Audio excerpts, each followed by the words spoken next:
And we are live. All right. Give everyone some time to hop in to the live. Bless up everybody. You know the vibes. Another evening with yours truly, breaking down the breakdown and getting this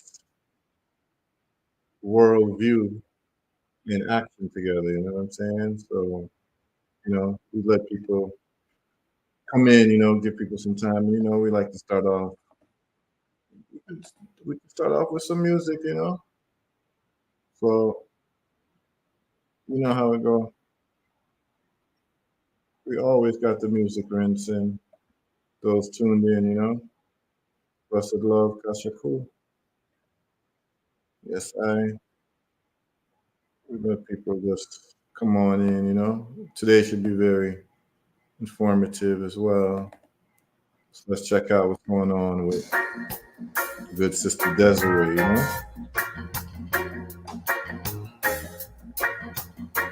Live in Brazil. Check it.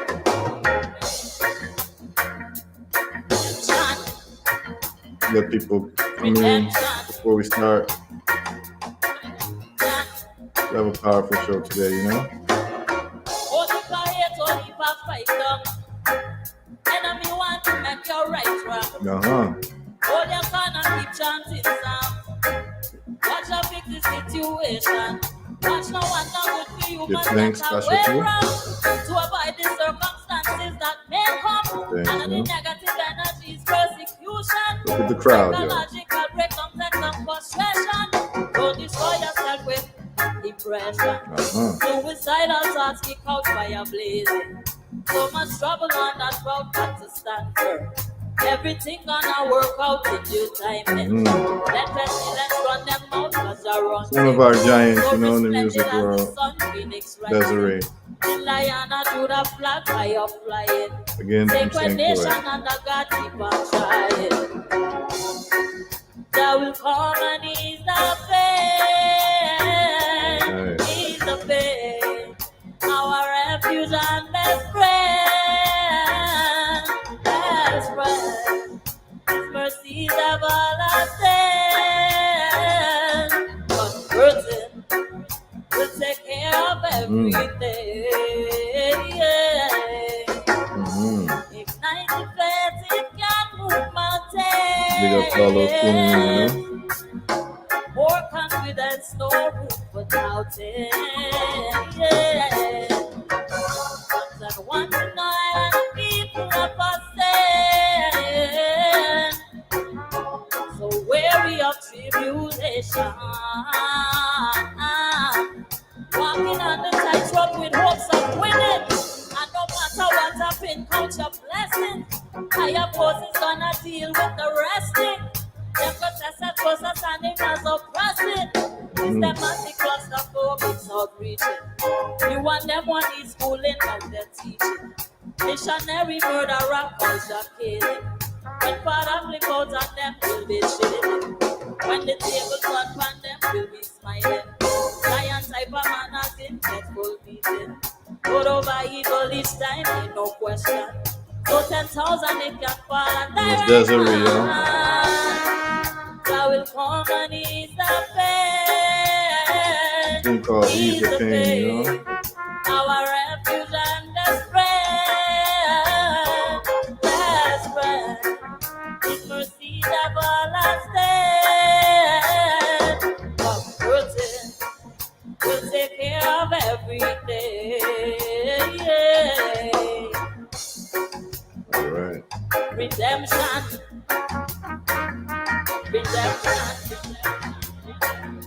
Definitely one of a kind. Redemption. Oh, redemption. Jah, redemption. Oh, redemption. Jah, redemption.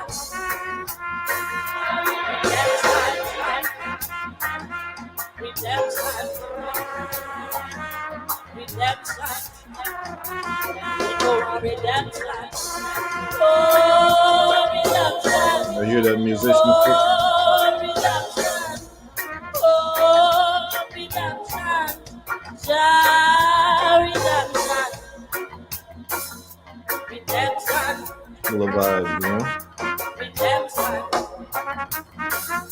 Redemption. People want redemption. Let's see what the next tune is, you know? Should have a bag of tunes, y'all. Then we're gonna get started. Rinse off one more tune, we get started with Nayib Bukele and El Salvador, you know? In the meantime, between time, get your drink ready, roll up what you're rolling up. This will be another one of them sessions, you know? Where we just drop an ism after ism after So ism. many years. Big tune. People crying silent tears, wondering when life will get any better. One of my favorite songs, man. Don't cry. Think that something's wrong. Don't know where you belong. The wrong seem right and the right seem wrong. Bless the Lord. The world may seem upside down, Good. but don't let that slow you down. Sure. Be a good heart and no frown. Big tune from Desiree. What child of the most I want, the most I want. Don't cry, come dry your weary eyes. Just have faith Yeah, I'll play it. and to trust in Jah. Lost the funk. Don't cry, come dry your weary eyes. Just have faith and to trust in Jah. There's so much you want to know. Big tune, y'all. The seals have been closed, and there was no one to open them. Oh, I got you taking your time. when Jah shuts, none can open. When He opens, none can shut. Elohim conquering, directing beings, so don't cry, don't cry.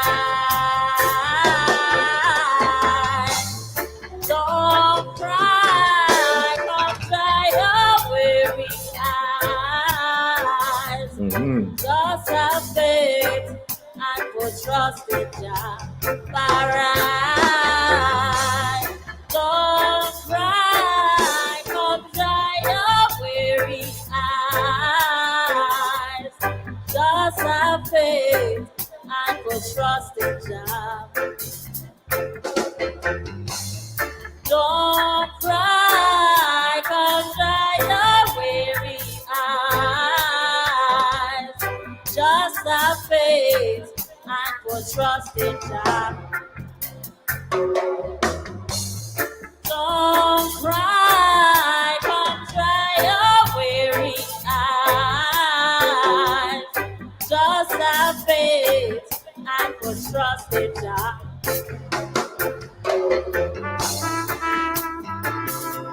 Don't cry, don't cry. Conquering Lion of Judah will dry your eyes. Don't cry, don't cry. Conquering Lion of Judah will dry your eyes.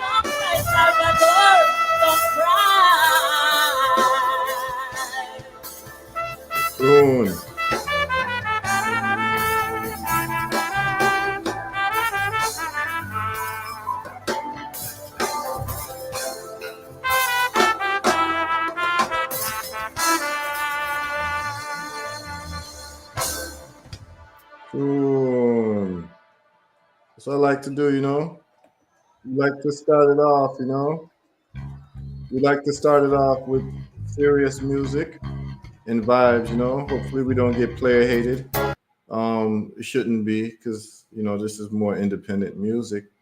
It's music that you all need to know about. You know that when we talk about what we talk about on this show, it's not just science, engineering, and all of that, but we also have to deal with music and truth and rights and roots and culture, We just want this to be a well rounded experience. We want to be well rounded people. So because of that, I always throw in different music. Thursday is a big music night that we do here live with Heru. I always like to rinse some type of music. But why don't we get started with the show? I'm going to pin the link for people to call in. Feel free to call in. You can chop it up and get to the bottom of things. Add to the conversation. It doesn't have to be me just talking all the time. Would love to hear from other people what y'all got to say and how you all are processing the information that is coming out. So let's muscle up and get into this. So, all right. I can tell that the stream, they play hating on Facebook. I can see that. They're not really putting it out there. They're throttling me. I'm used to it. They've done this during the pandemic when I was putting out information to save people's lives. They were throttling me then. I think part of it is because I'm playing music that they say is copyrighted or what have you. So it is what it is. I just like to play good music. Whenever you see us, just a few housekeeping things. The call-in information is pinned on YouTube. It is also on Facebook from my entry. And if you see us somehow go offline on YouTube or Facebook, just go to the Twitter. Just go to Twitter and put in my name, Heru Ofori-Atta, and you'll see it live. Twitter doesn't play around like that. They don't deal with the censorship that these other places do. And, whenever we do serious music sessions, we want to move over to Twitter. So just for people to know, if for some reason you feel like the video is being somehow stunted or cut off on Facebook or Twitter, now you know what to do. All right. So what I want to do is I want to get started, y'all. It's enough time for people to get in. I'd like to give it like a 15-minute grace period for people to come in, but at the same time, I don't like to hold people up. Know that your time is valuable. You could be doing so many other things at this time. So thank you for tuning in. And also thank yourself for tuning in, because I know you're not doing this because you like to look at my face. You're doing this because you're thinking that you're going to get value, and we deliver value every time. Today, so yesterday we did Lee Kuan Yew, and that was revelatory for a lot of people. I got a lot of texts and emails from people like, how we never heard of this guy, Lee Kuan Yew, and the educational system sucks, and the educational system is terrible, and even the people we've been around who talk about nation building, a lot of this hasn't, been information that's been known to people. And, people say they've known that it was beautiful, but that Singapore was a beautiful place, but they didn't know how it happened. And so I started off the conversation yesterday with, beautiful places don't just exist by accident. It's actually something that takes planning, and it takes visionary leadership. And along that route, we have to talk about El Salvador. We have to talk about Nayib Bukele. Now, El Salvador, Singapore is a place I've never been, but every place I go, they would call, El Salvador is trying to be the Singapore of, South and Central America. They say that Rwanda is the Singapore of Africa. So if something is called the Singapore of something, then we need to know what Singapore is, So we go straight to the source. So we found out that Lee Kuan Yew is the guy. and he's the guy that a lot of people go to study to develop their countries. And so we we did a session on Lee Kuan Yew yesterday, and I think a lot of people got a lot out of it to understand what great leadership looks like and what great leadership does, and that the building of a country, if it's done right, is never done by accident. It's done by planning, it's done by entrepreneurship, and it's done by policies that foster growth, and to know what those policies are. And to find yourself in countries that support your thriving. That's what this is all about. So, why are we doing El Salvador? I will start with my history with El Salvador. All of us have known about El Salvador for some time in the news, and we'd hear about like violence and gang warfare and drug cartels or what have you in El Salvador. And I'm sure for many people, El Salvador has never been a vacation destination. Most people who go to El Salvador, people have some type of family there or what have you. But something very interesting happened in 2021 during the pandemic.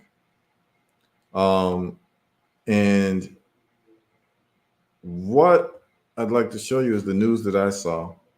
It was around September 2021. This is after I had conversations with certain heads of African governments about adopting Bitcoin. Um, I gave a conversation to some folks in government, high in government in a couple African countries about Bitcoin, and they looked at me like a deer with headlights. A few months later, we see that in 2021, El Salvador made Bitcoin legal tender. So let me just share that with you all. This is the news that I saw. This is the news that everyone saw. Let me make it a little bit bigger so you all be able to see better. All right.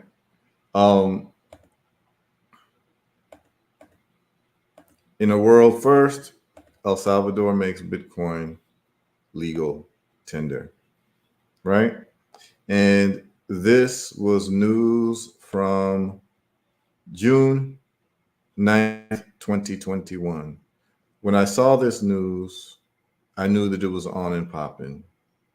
Because those of us who've been Bitcoin, I've been in Bitcoin since 2011, when the price was under $200. I remember buying Bitcoin for $50 at that time, $60, $70 at that time. And I understood it, and we did a session on Bitcoin. Those people who need to be caught up, just go back into the archives, whether you're on Facebook, Twitter, or YouTube. Some of the stuff has been left off of YouTube because of the musical issues that YouTube has, but you can go on Twitter and go to the archives. Just go to my profile and just scroll down and go to the one on Bitcoin. We covered that extensively and why Bitcoin is so important. I'm not going to get into all of that right now because there are people who have been part of every single night session, and I don't want to get redundant for them. For those who need the information and need the primer, please feel free to look at the archives from 2 weeks ago when we covered Bitcoin extensively. But once I saw that El Salvador had made Bitcoin legal tender, one of the things with Bitcoin was, could it be used as money? And what does legal tender mean? So legal tender means that by law, every vendor, government agencies, private vendors, private industries, private sellers, private retailers, they have to take this currency. So as a form of payment. And that has been the issue with Bitcoin. People say, oh, it's too volatile, that it can't be seen as money. It can't be a form of payment. But they worked it out in El Salvador where you could pay in Bitcoin, and then you can choose at the moment of receiving payment to transfer it to fiat or to keep it in Bitcoin. A lot of people decide to keep their money in Bitcoin. And because they've done that, they've gotten a 3x in whatever money they saved since I visited El Salvador. When I visited El Salvador, Bitcoin was under 20,000, and now it's around $60,000.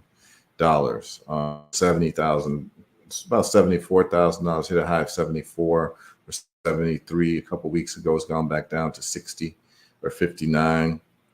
Just playing around with price right now, but people could just cash out at that moment or just keep it in Bitcoin. And so when I saw that they made Bitcoin legal tender, I developed a lot of curiosity for El Salvador and who the hell is behind this? Who's the person who made this happen, or who are the people to find out? They had a new president who's a young man who is forward thinking, named Nayib Bukele. Nayib Bukele, Nayib is an Arab name, so his background is I believe Palestinian or Lebanese, and his family migrated to El Salvador before he was born.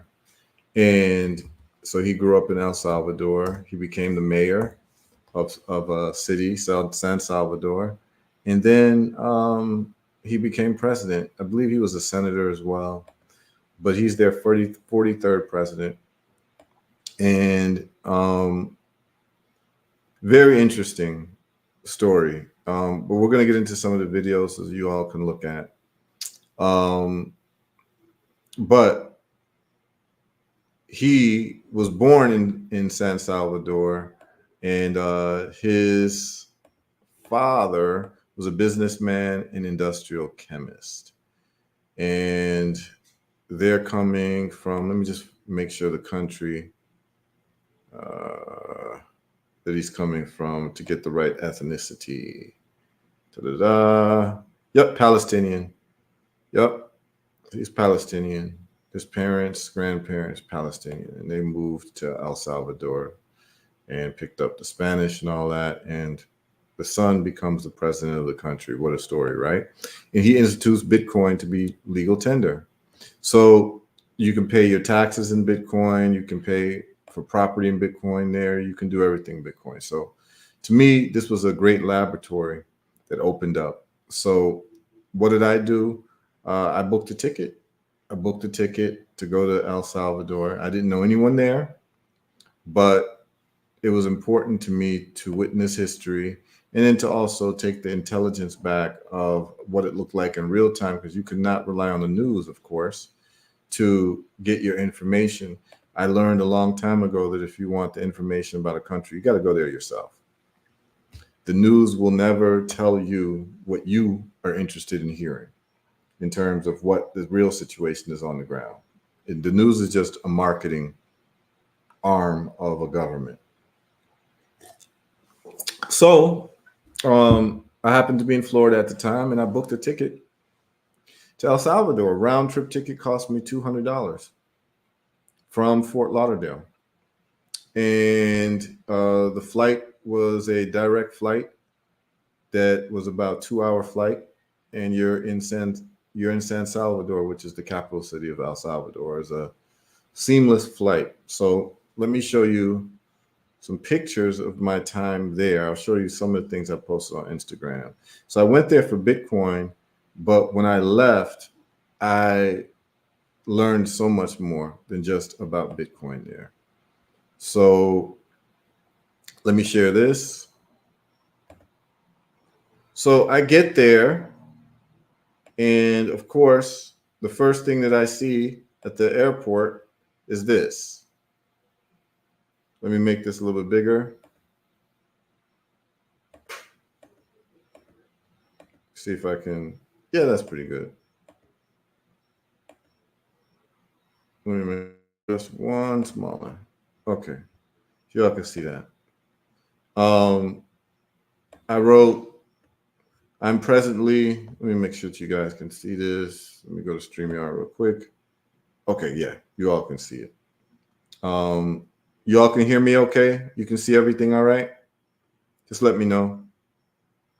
I just want to make sure you all can hear and see everything before I go further. So we're going to get into the meat of everything, the nitty gritty. Just text and just reply and just say you can hear and see everything fine. Just let me know.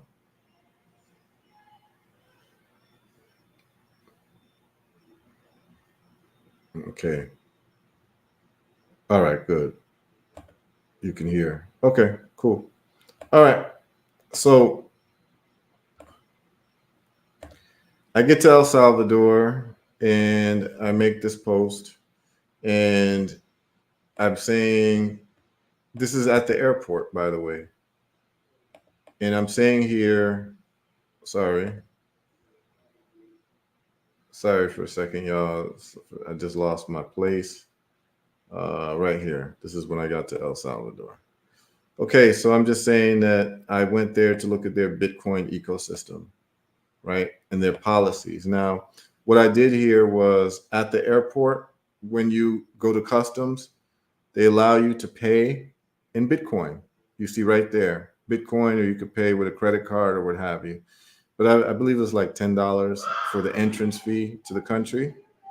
And I did the I did the entrance fee, and you were able to pay in Bitcoin. So right when you got there, you knew it was serious that they had this Bitcoin sign. This is at the immigration booth, as you all can see. Okay. The other thing that was very interesting was during that time, all of the countries, just about every country, you were required to have a the Fauci test to see if you were positive or negative, right, for the virus at the time. When I went, this was January 2022. We were still in the pandemic, and El Salvador required no test at all. They required no tests and they required no proof of vaccination. And I thought that was very interesting. What's going on? How are they doing it so different there? Well, when I got there, I found out a couple things. I found out that in El Salvador, number one, I'm going to show you all this. Okay, this right here was their main hospital that they transformed just into treating sick people from the Fauci flu, right? And it was completely empty. The hospital was completely, I'm talking about like their biggest hospital was completely empty. This is when I came. And remember, you didn't need any tests to walk into the country, which was like really refreshing to literally just walk into a country with no test, no mask, no nothing. And that was the first country that I'd seen doing that. I said, what's going on? And so then I find out that their COVID or their hospital is completely empty. That's treating people during the pandemic. Then get to find out why. Well, here's the reason why. In El Salvador, if you presented yourself with any form of illness, in terms of the symptoms of the Fauci flu, they gave you a care package. And this is the package. It says Government of El Salvador. You all can see it there. And guess what was in there? Vitamin C, zinc, vitamin D3, ivermectin, acetaminophen for pain. And this is what people took at the moment that they got sick. Ivermectin and zinc, vitamin D. And I've done a lot of write-ups about research around just these very things, right? Zinc, a zinc ionophore, which is ivermectin, and vitamin D3 for your immune system, and vitamin C as well. I, went through all the studies 2 years before, actually, in February or March of 2020, and put a study on Facebook, put my write-up on Facebook as to how the virus could be defeated by using zinc ionophores. Some of you who follow me on Facebook would have seen that post. And I made several posts until, Facebook and the other social medias tried to throttle me and cancel me. But it was beautiful that when you got into this country, they were on point. People weren't dying. The hospitals weren't overflowing. The hospital was actually empty because the moment people got sick, they would get a free care package, and that's the care package. And I was just automatically impressed. And then I was able to go to a pharmacy, which was like at a grocery, at a bodega, and you're able to get ivermectin over the counter. Like you didn't need a prescription from a doctor. You could literally walk in there and buy it like you buy Tylenol. And I recorded it actually, and I was like, what a difference leadership does in countries, right? You know how many lives were saved from this approach? So anyway,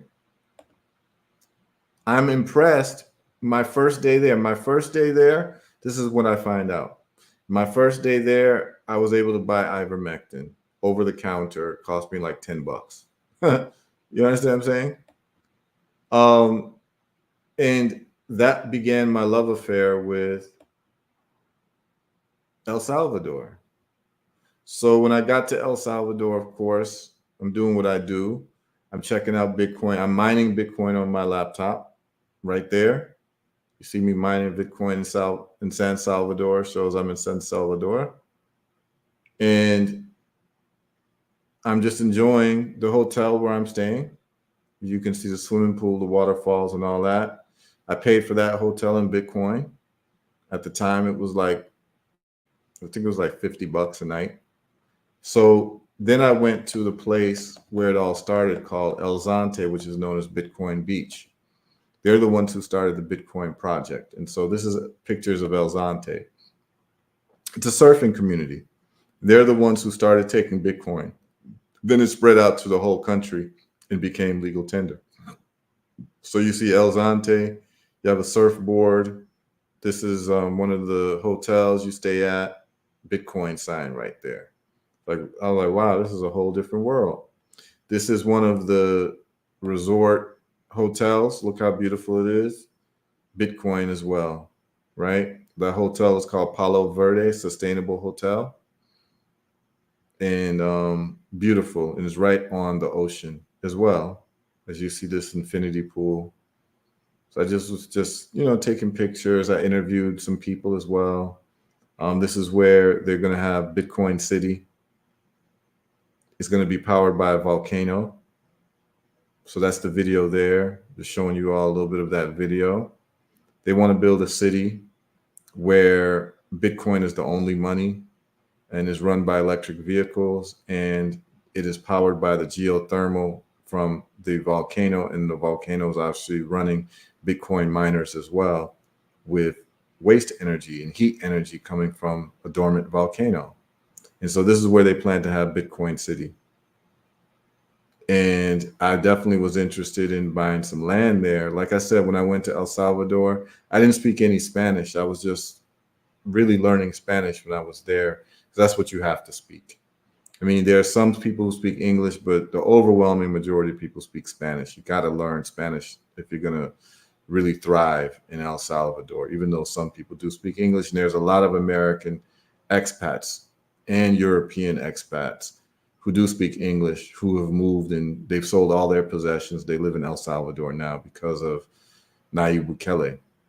So that's a picture of the site that they put aside for Bitcoin City. Okay. And what are some of the details of Bitcoin City? Well, it's a city that's going to be powered by this volcano, sustainable energy. And let me see if I can find some of the details of Bitcoin City. And it's going to be a place where there's going to be basically no taxation. So here's it right here. Let me see if I can make it go down a little bit here. Okay, I have to change. Let me see if I can make it go down a little bit. Okay, that's it there. Okay, here we go. All right. So yeah, my original flight was $141 round trip, about $200 after everything was said and done, to get to El Salvador. Round trip flight, y'all. That's crazy. That's just me kind of spelling everything out. So in Bitcoin City, they're going to have 0% income tax, 0% capital gains tax, 0% property tax, 0% payroll tax, 0% municipal taxes, and 0% carbon emissions. So everything's going to be run by electric vehicles. And the only tax will just be a sales tax.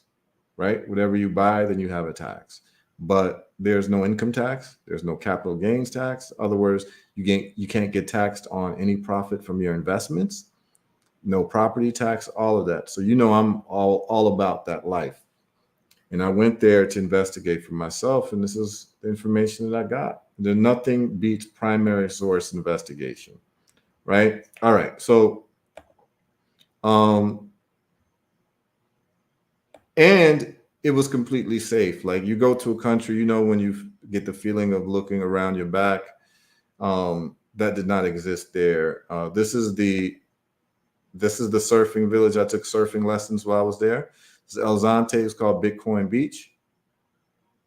So I was definitely there on a surfboard, just chilling with the locals, having plantain and mango and all of that, man. That's how I was living in Bitcoin Beach. And it really could just been a daily part of my lifestyle from then till now, because it's a beautiful place to live, beautiful beach town, and people chilling. Everyone's chilling. I made some great friends when I was there. I explained that the owner of one of the places I stayed, he was a big contractor. He took a liking to me and took me around looking for property to buy at really good prices because he had inside deals. I really thought about moving my family to El Salvador after I left. The only problem with El Salvador is I didn't see enough people who look like me, and I didn't hear any reggae music when I was there. You know what I'm saying? And me, like, in terms of living somewhere, I need to have some roots reggae somewhere, or at least have people who look like me around, just, in terms of just walking around and just feeling comfortable. If Africa didn't exist, I probably would live in El Salvador. I would probably be making my way to move there because I just love the leadership and what's been done there. Probably there or Singapore if Africa didn't exist. So let's get into Nayib Bukele, who Nayib Bukele is. And I think probably there's three topics that I like to touch on today with Nayib Bukele. His reasoning for instituting Bitcoin, which I'll let you watch an interview and we can analyze it. Very lengthy. It's a lengthy interview, so we'll try to get through it, as efficiently as possible. And how he eradicated gang crime and gang violence.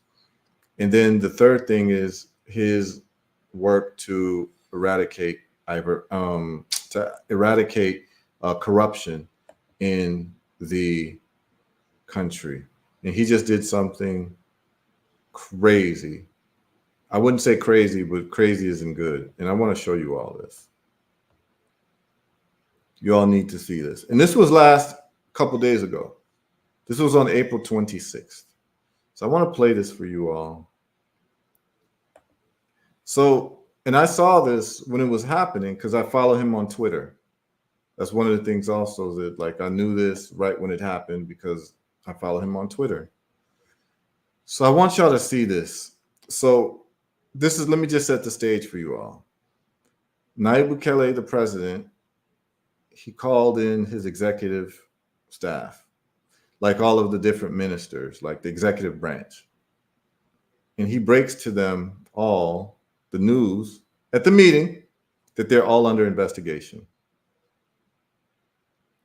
That everyone is going to be investigated for corruption. Every single person in that room.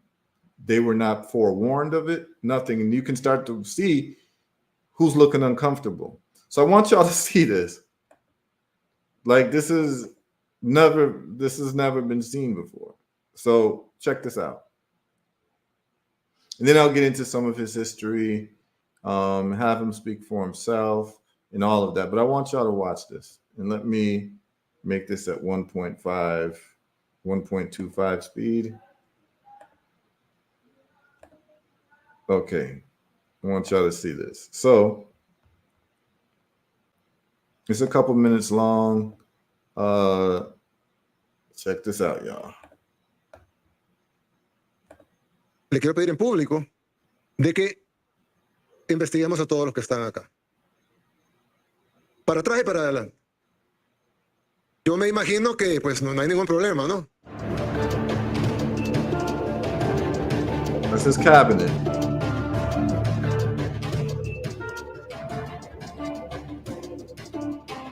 And just watch how he does it.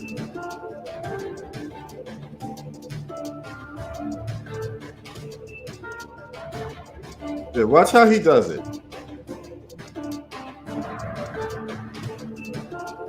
Let me take myself out so you all can read everything.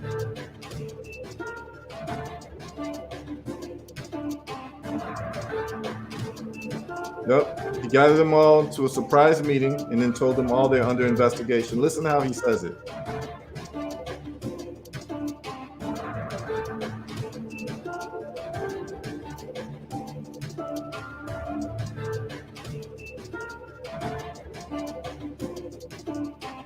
Como pueden ver ustedes, todos los que estamos aquí reunidos son parte del Ejecutivo, del órgano ejecutivo, que es el del cual yo estoy encargado, a excepción de una persona.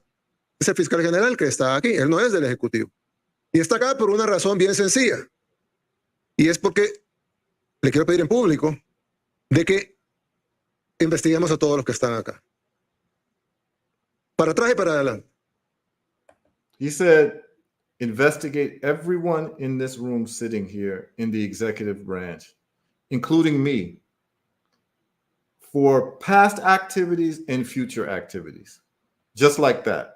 Now, watch the faces of the people there, and you can tell who knows they're in trouble. They didn't know what this meeting was about, by the way. But let's just go back and let's start it again. Cual yo estoy encargado, a excepción de una persona. Es el fiscal general que está aquí, él no es del Ejecutivo. Y está acá por una razón bien sencilla. Y es porque le quiero pedir en público de que investiguemos a todos los que están acá. Para atrás y para adelante. Yo me imagino que pues no hay ningún problema, ¿no? Hay una persona que me dijo una vez, mire, ¿tú no le temes a la muerte? Yo le dije, no, pues claro, nadie se quiere morir. Yo no me quiero morir, pero yo sé que me voy a morir algún día, como todos. Si hay algo que no se puede escapar es de la muerte. Todos los que estamos aquí en 100 años, pues, no va a haber nadie vivo. Nadie. Ninguno de los que estamos aquí. So he brings up death. He's not only talking about his death, he's also talking about their death. Remember, the penalty for corruption in Singapore is death. In China, it's death. He's a student of Lee Kuan Yew. So I just need you all to understand why he's talking the way that he's talking and why he's doing what he's doing. Para atrás y para adelante. Yo me imagino que pues no hay ningún problema, ¿no? He said, I imagine there should be no problem with that. Right? He's like, you know, y'all ain't stealing, right? So you should have no problem with it. Nobody's a thief here, right? So there should be no problem with it. And he's being facetious. Que están acá. Para atrás y para adelante. Yo me imagino que pues no hay ningún problema, ¿no? Hay una persona que me dijo una vez, mire, ¿tú no le temes a la muerte? Yo le dije, no, pues claro, nadie se quiere morir. Yo no me quiero morir, pero yo sé que me voy a morir algún día, como todos. Si hay algo que no se puede escapar es de la muerte. Todos los que estamos aquí en 100 años, pues, no va a haber nadie vivo. Nadie. Ninguno de los que estamos aquí. Lo más probable es que nadie sabe cómo se llama el papá del abuelo de uno. Pero hay algo que yo sí le tengo miedo. Y es a dejar un mal legado. Y hay presidentes, unos presos, otros fugitivos, pero la mayoría son recordados como ladrones. Yo no quiero ser recordado como el ladrón. Entonces yo no robo, porque no quiero ser recordado como el ladrón o el corrupto. Pero hubo un presidente, el presidente Duarte, que la gente decía en ese entonces, el presidente no es ladrón, pero se rodeó de ladrones.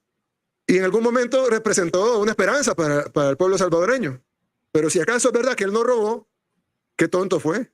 Porque era la esperanza del pueblo. No tocó un centavo y manchó su legado por rodearse de ladrones. So he's saying Entonces, here that he's giving the example of their old president named Duarte.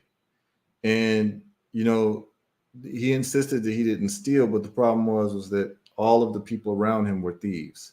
So he's saying that he himself doesn't steal, but his legacy will be ruined if he surrounds himself with thieves. So he needs to make sure that the people he's hired and the people he surrounded himself, for the sake of his legacy, when he dies, he is not looked at as a fool who he himself was not a thief, but he surrounded himself with thieves, and he does not want that legacy to happen to him. I'm going to play that little piece again. This is how he's talking to all of these people that are big shots of the country who are high-ranking governmental employees, part of his cabinet. This is how he's talking to them. Listen to how he's talking to them. He's taking them to school on legacy and what it means to be a leader, and that death is inevitable. Okay. Nadie, ninguno de los que estamos aquí, lo más probable es que nadie sabe cómo se llama el papá del abuelo de uno. Pero hay algo que yo sí le tengo miedo, y es a dejar un mal legado. Y hay presidentes, unos presos, otros fugitivos, pero la mayoría son recordados como ladrones. Yo no quiero ser recordado como el ladrón. Entonces yo no robo, porque no quiero ser recordado como el ladrón o el corrupto. Pero hubo un presidente, el presidente Duarte, que la gente decía en ese entonces, el presidente no es ladrón, pero se rodeó de ladrones. Y en algún momento representó una esperanza para el pueblo salvadoreño. Pero si acaso es verdad que él no robó, qué tonto fue. Porque era la esperanza del pueblo. No tocó un centavo y manchó su legado por rodearse de ladrones. Entonces a mí no me va a pasar eso. He said it won't happen to him. Yo no voy a ser el presidente que no robó, pero se rodeó de ladrones. I won't be the president that didn't steal. Pero que me recuerden como el presidente que no robó y que no dejó que nadie robara. Y al que robó lo metió a la cárcel. Ya hay un par que ya están en la cárcel. He wants to be the one who put whoever stole in prison. Okay? And it turns out that one of his own ministers sitting there at that moment was actually arrested. That's him right there. That same day, later that day, you actually see him like kind of, this is the guy right here. His last name is Sandoval. He was one of the cabinet members, and they arrested him later that day after the speech. Nayib Bukele is not playing with anybody at all when it comes to this thing called corruption. We can play a little bit more, but there's even more of the speech that I can find.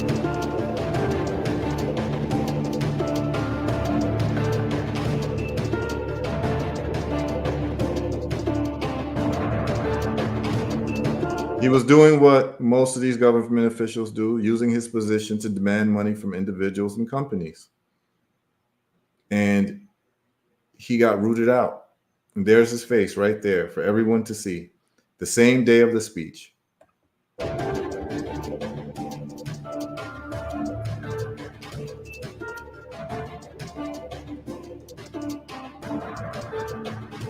don't know what this has to do with anything.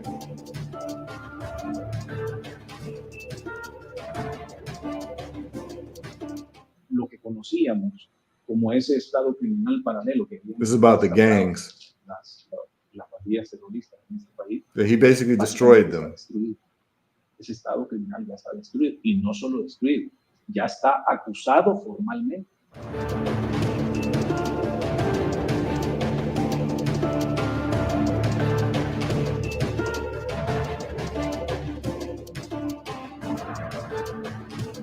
He was reelected with about 85% of the votes. They love him there. And of course, they're going to say he's undemocratic and all those types of things. They always like to put that in at the end, United States. But what I want to do is I want to find the whole speech if I can, and you all can just watch it. He's really breaking down some very serious things. And I just want to play it all for you all to see how serious he is, and just to look at the faces of the people. Okay, let's go with this video here. All right, let's see how far this goes. He says there's a couple who are already there. Okay, that one is the length. So what you all saw was the length. Anything I play is going to be that length. But basically, he called them all together. You could look at the faces of these people. Like literally look at their faces, and some of them started sweating because they knew that they've been stealing from the country. And I'm just going to start it from the top again, because this is a historic moment. So I just want y'all to see this.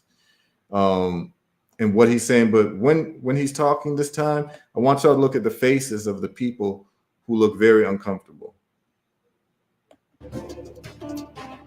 Como pueden ver ustedes, todos los que estamos aquí reunidos son parte del Ejecutivo, del órgano ejecutivo, que es el del cual yo estoy encargado, a excepción de una persona. Oh, the guy who got arrested is this guy right there with the tie. You see him. El del The cual guy yo with estoy the encargado, tie a excepción de right una there. persona. With the colorful striped Del órgano tie. ejecutivo, que es Heavy set, el del right cual yo estoy there. encargado, a excepción de una persona. Wait, let me. Es el fiscal general que está aquí, el órgano ejecutivo, que es that guy right there with the part in his hair, second from the left. That's the guy who got arrested for corruption. And you can see he's very, look at his face. He's listening to this and he sees his life flashing behind his eyes. And this guy looks pretty concerned too on the left. I don't think you can see my cursor, but look at the top left, the person on the top left, he looks a little bit concerned too. El cual yo estoy encargado, a excepción de una persona. Es el fiscal general que está aquí, él no es del Ejecutivo. Y está acá por una razón bien sencilla. Y es porque le quiero pedir en público de que investiguemos a todos los que están acá. Para atrás y para adelante. Yo me imagino que pues no hay ningún problema, ¿no? Hay una persona que me dijo una vez, mire, ¿y tú no le temes a la muerte? Yo le dije, no, pues claro, nadie se quiere morir.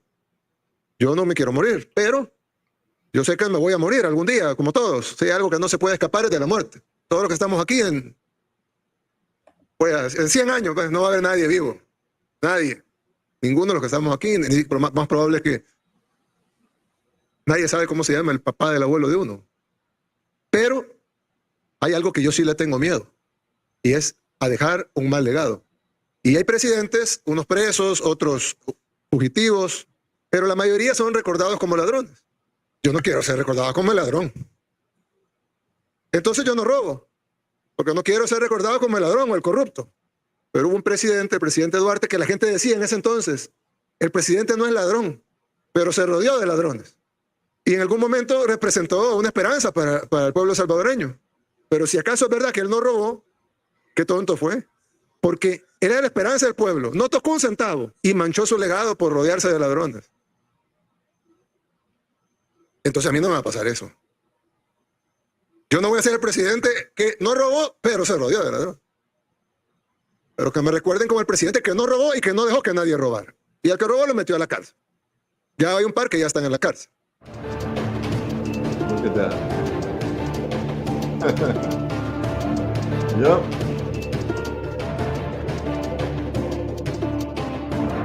Big Shot now became a criminal engaged in corruption, and his face is plastered all over the news. And he did it right after the meeting, arrested this guy. This is how you make things happen in countries. Certainly, African countries could use this approach in terms of government officials and corruption. Caribbean countries could use this. Everywhere could use that approach, right? So what I want to do is get into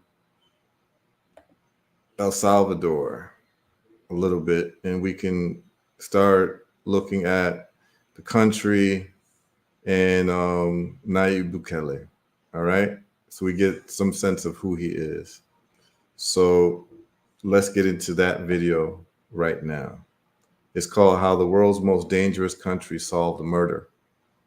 It's very important. You can't do business if people are being killed wantonly.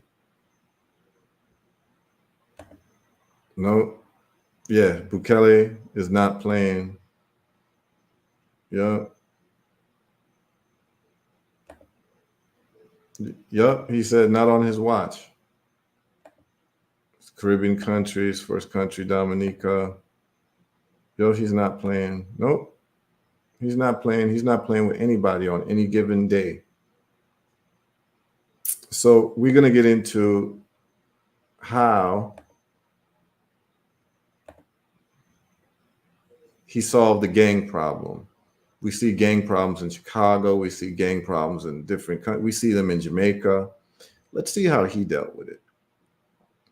And he did it rather quickly. You see, if you have leadership that's serious, serious things can happen. So let's look at that.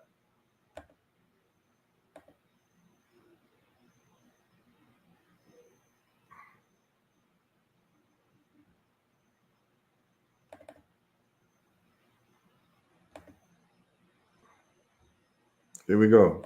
The beginning of the rise didn't look like the beginning of a rise. Not far from the tiny country of El Salvador's capital city, San Salvador, is a smaller city, Santa Tecla. And not far outside of Santa Tecla is the tiny coffee town of Nuevo Cuscatlán. Though only a 7-mile, 12-kilometer drive from San Salvador, this 7,000-person city feels far away from the busy capital. And it was here in 2012 where 2,754 voters put their faith in a young, business-savvy political newcomer for mayor, defeating the Conservative Party opposition by the slimmest of margins, just 169 votes. But such a narrow margin didn't dim the young Nayib Bukele's ambition. While he ran with the leftist FMLN, Bukele's campaign from the very beginning focused less on party lines and more on purpose. A confident, energetic 30-year-old bent on snuffing out crime and corruption and investing in education, infrastructure, and community development. Today, the marks of Bukele's time as mayor are hard to miss in Nuevo Cuscatlán. First came education. Upon taking office, Bukele announced he'd forfeit his salary so it could instead help fund a scholarship program. In that year, Nuevo Cuscatlán's illiteracy rate stood at about 15%. With the launch of a citywide reading program, Salvadoran press celebrated that in 2015, the city was free of illiteracy, making it the third town in the department to reach the mark and moving it well ahead of the national average. The other metric— So he solved the illiteracy problem in his particular constituency, just like that. As mayor, he solved the literacy problem. So this is a person who solves problems. That Bukele would go on to tout in future campaigns was that while he was in office, Nuevo Cuscatlán only saw a single homicide. While the exact number was disputed, the exceptionally low homicide rate was a major point of pride, as the country has been fighting the violent and entrenched MS-13 and Barrio 18 gangs since the end of its civil war in 1992. It's been an uphill battle against the hyper-violent and incredibly cruel gangs since Bukele was a teenager, so no matter how relatively safe the small town was to begin with, in a country with a legacy of gang violence, such a safety record was as much an accomplishment as education for the young mayor. The other successes of Bukele's office were more tangible. At the end of 2012, the city opened its first 24/7 medical clinic. Moving fast and not worried about how the city would pay for things, ground broke on a new library, and the city embarked on a multi-million-dollar water project that would make drinking water available 24 hours a day rather than the meager 3 hours available previously. This is somebody solving real problems, y'all. Listen what they just said. In that particular city, water was only available for 3 hours of the day. He changed it and made it available for 24 hours every day. He solved the reading problem. He solved the illiteracy problem. There's something else that he solved. Let's see. Things. Ground broke on a new library, and the city embarked on a new library. He put a new library in a town that probably didn't even have a library. 24/7 medical clinic. Moving fast and not worried about how the city would pay for things, ground broke on a new library, and the city embarked on a multi-million-dollar water project that would make drinking water available 24 hours a day rather than the meager 3 hours available previously. In 3 years, Nuevo Cuscatlán went from an unexceptional provincial town to exemplary. If politicians just took bold action, the town proved, things could change for the better of everyone. At the same pace that the city changed, the leader of the transformation went from unheard of to the next big thing. Prior to politics, Bukele's career had made stops in consulting and political advertising for the party he now represented. Now, as a politician himself, he made the most of his professional experience. No good deed would go unclaimed or underreported. If infrastructure and education projects didn't sell Salvadorans on the small-town mayor standing as a politician for the people, perhaps the YouTube channel would. Here he posted clips of his interviews and debates that aired over local television. But he didn't stop at just getting his message out. He used the platform to further an image of a man firmly for the people, posting videos of him moving through the town, talking with kids, celebrating the launch of the medical center, and answering questions from the community. So what he did was he started his own YouTube channel so that he can control any narrative about him. So instead of getting access to the news, he made himself his own news channel. This is very key as to how he rose, because in the presidential elections, he didn't spend any money on mainstream media or even the debates. He let people contact him and reach out to him and hear from him from his YouTube in Twitter accounts. That's what he did, and he spent barely any money.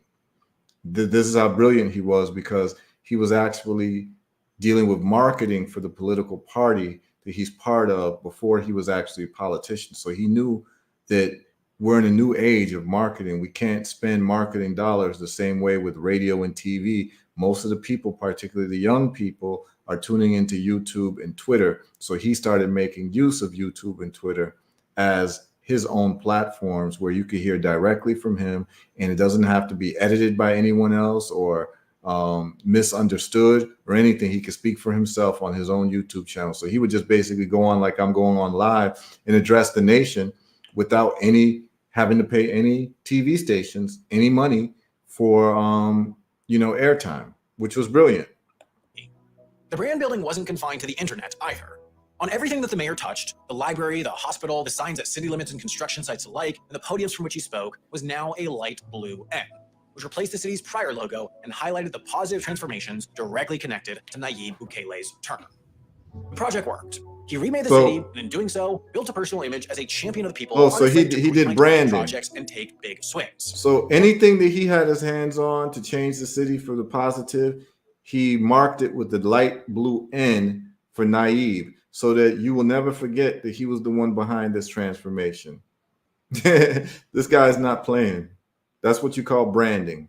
So then when people would see anything with an N, that light blue N, they know that he was behind it, and they know that it was done with excellence. There's what he would do.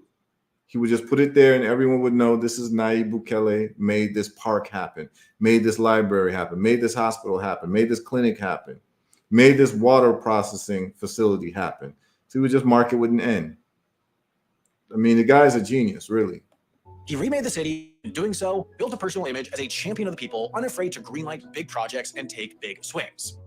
For only a single 3-year term, journalists now visiting years on are hard-pressed to find a single person in Nuevo Cuscatlán that has a bad thing to say about him. While Bukele's time is formative, it was also short. Bigger things beckoned as both he and the FMLN recognized that the new guy with bold ideas and a record so sterling had huge potential in a political environment dominated by aging voices of the civil war that had ended decades ago. The logical progression was the mayor's office of the nation's capital, an office that would garner more attention and potentially position the ascendant politician for a presidential run. While San Salvador dwarfs Nuevo Cuscatlán, Bukele took a similar approach. He built a new library, reinvigorated old shopping markets, invested in infrastructure, spent serious money, and signed off on glitzy vanity projects to ensure his image rose along with the city's. Salvadorans followed, and his popularity continued to rise. Nationally, though, other trends were on the rise in equal proportion.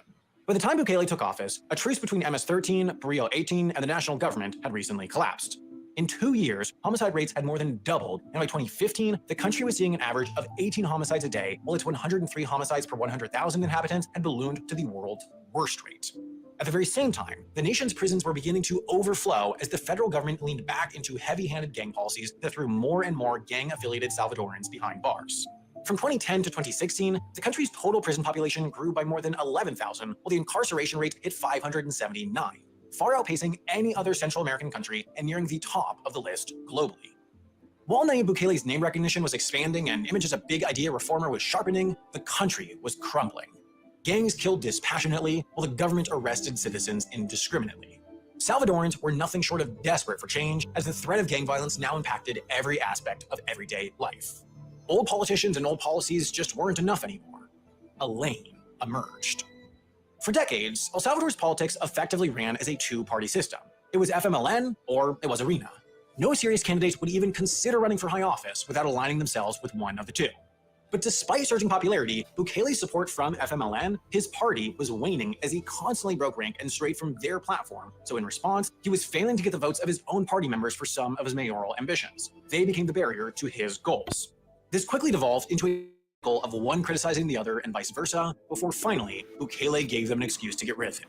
FMLN officials alleged that he called their lawyer a bruja, a derogatory term that roughly translates to witch. This, and its violation of their ethics policies, was the reason given for his expulsion from FMLN, but all understood that it was heavily, if not entirely predicated, by his increasingly distant and hostile relationship with the party. The fallout with FMLN took Bukele off what appeared a predestined path towards the presidency. He clearly couldn't join ARENA, the opposition, and without either support, precedent suggested a successful presidential run was impossible. But regardless, he forged on. Wanting to form his own party, but unable to in time for the upcoming election, Bukele teamed up with the Grande Alianza para la Unidad Nacional, meaning his incredibly long-shot presidential run could begin. Both traditional nominees, backed by the traditional parties, ran traditional campaigns, rotating between TV appearances, radio interviews, and stump speeches about why they'd be the best person to put at the helm of the Salvadoran political system. Bukele, meanwhile, argued that the system itself was the problem. He promised to gut the establishment and its corruption, largely delivering this message through Facebook and Twitter, attaining skyrocketing engagement with each. His few physical campaign events more closely resembled parties, as he hosted dressed like a Silicon Valley CEO, not a suited presidential candidate. As election day neared, the polls trended increasingly towards his direction, and so confident in his position, he didn't even show up to the debates, unwilling to even engage with the mainstream political candidacy system. It may have been risky, but it worked. The FMLN candidate attained 14. Homie didn't even show up to the debates, y'all. He took it straight to Twitter, Facebook, and YouTube. Said, if y'all want to talk to me, you can see me on these platforms of a channel that I control. I'm not even going to get in the mud with these people. And he ends up winning. This is in 2019, y'all. 0.4% of the vote, the arena won 31.7%, and Nayib Bukele, the 37-year-old outsider, commanded 53.1%. Such a decisive victory that the almost inevitable runoff wasn't even necessary. On June 1st, 2019, Bukele assumed office and became of El Salvador. Change came quick. In the days that followed, Bukele unveiled his so-called territorial control plan. The plan that would transform El Salvador from one of the most dangerous countries in the world to one where people could simply go outside without fear.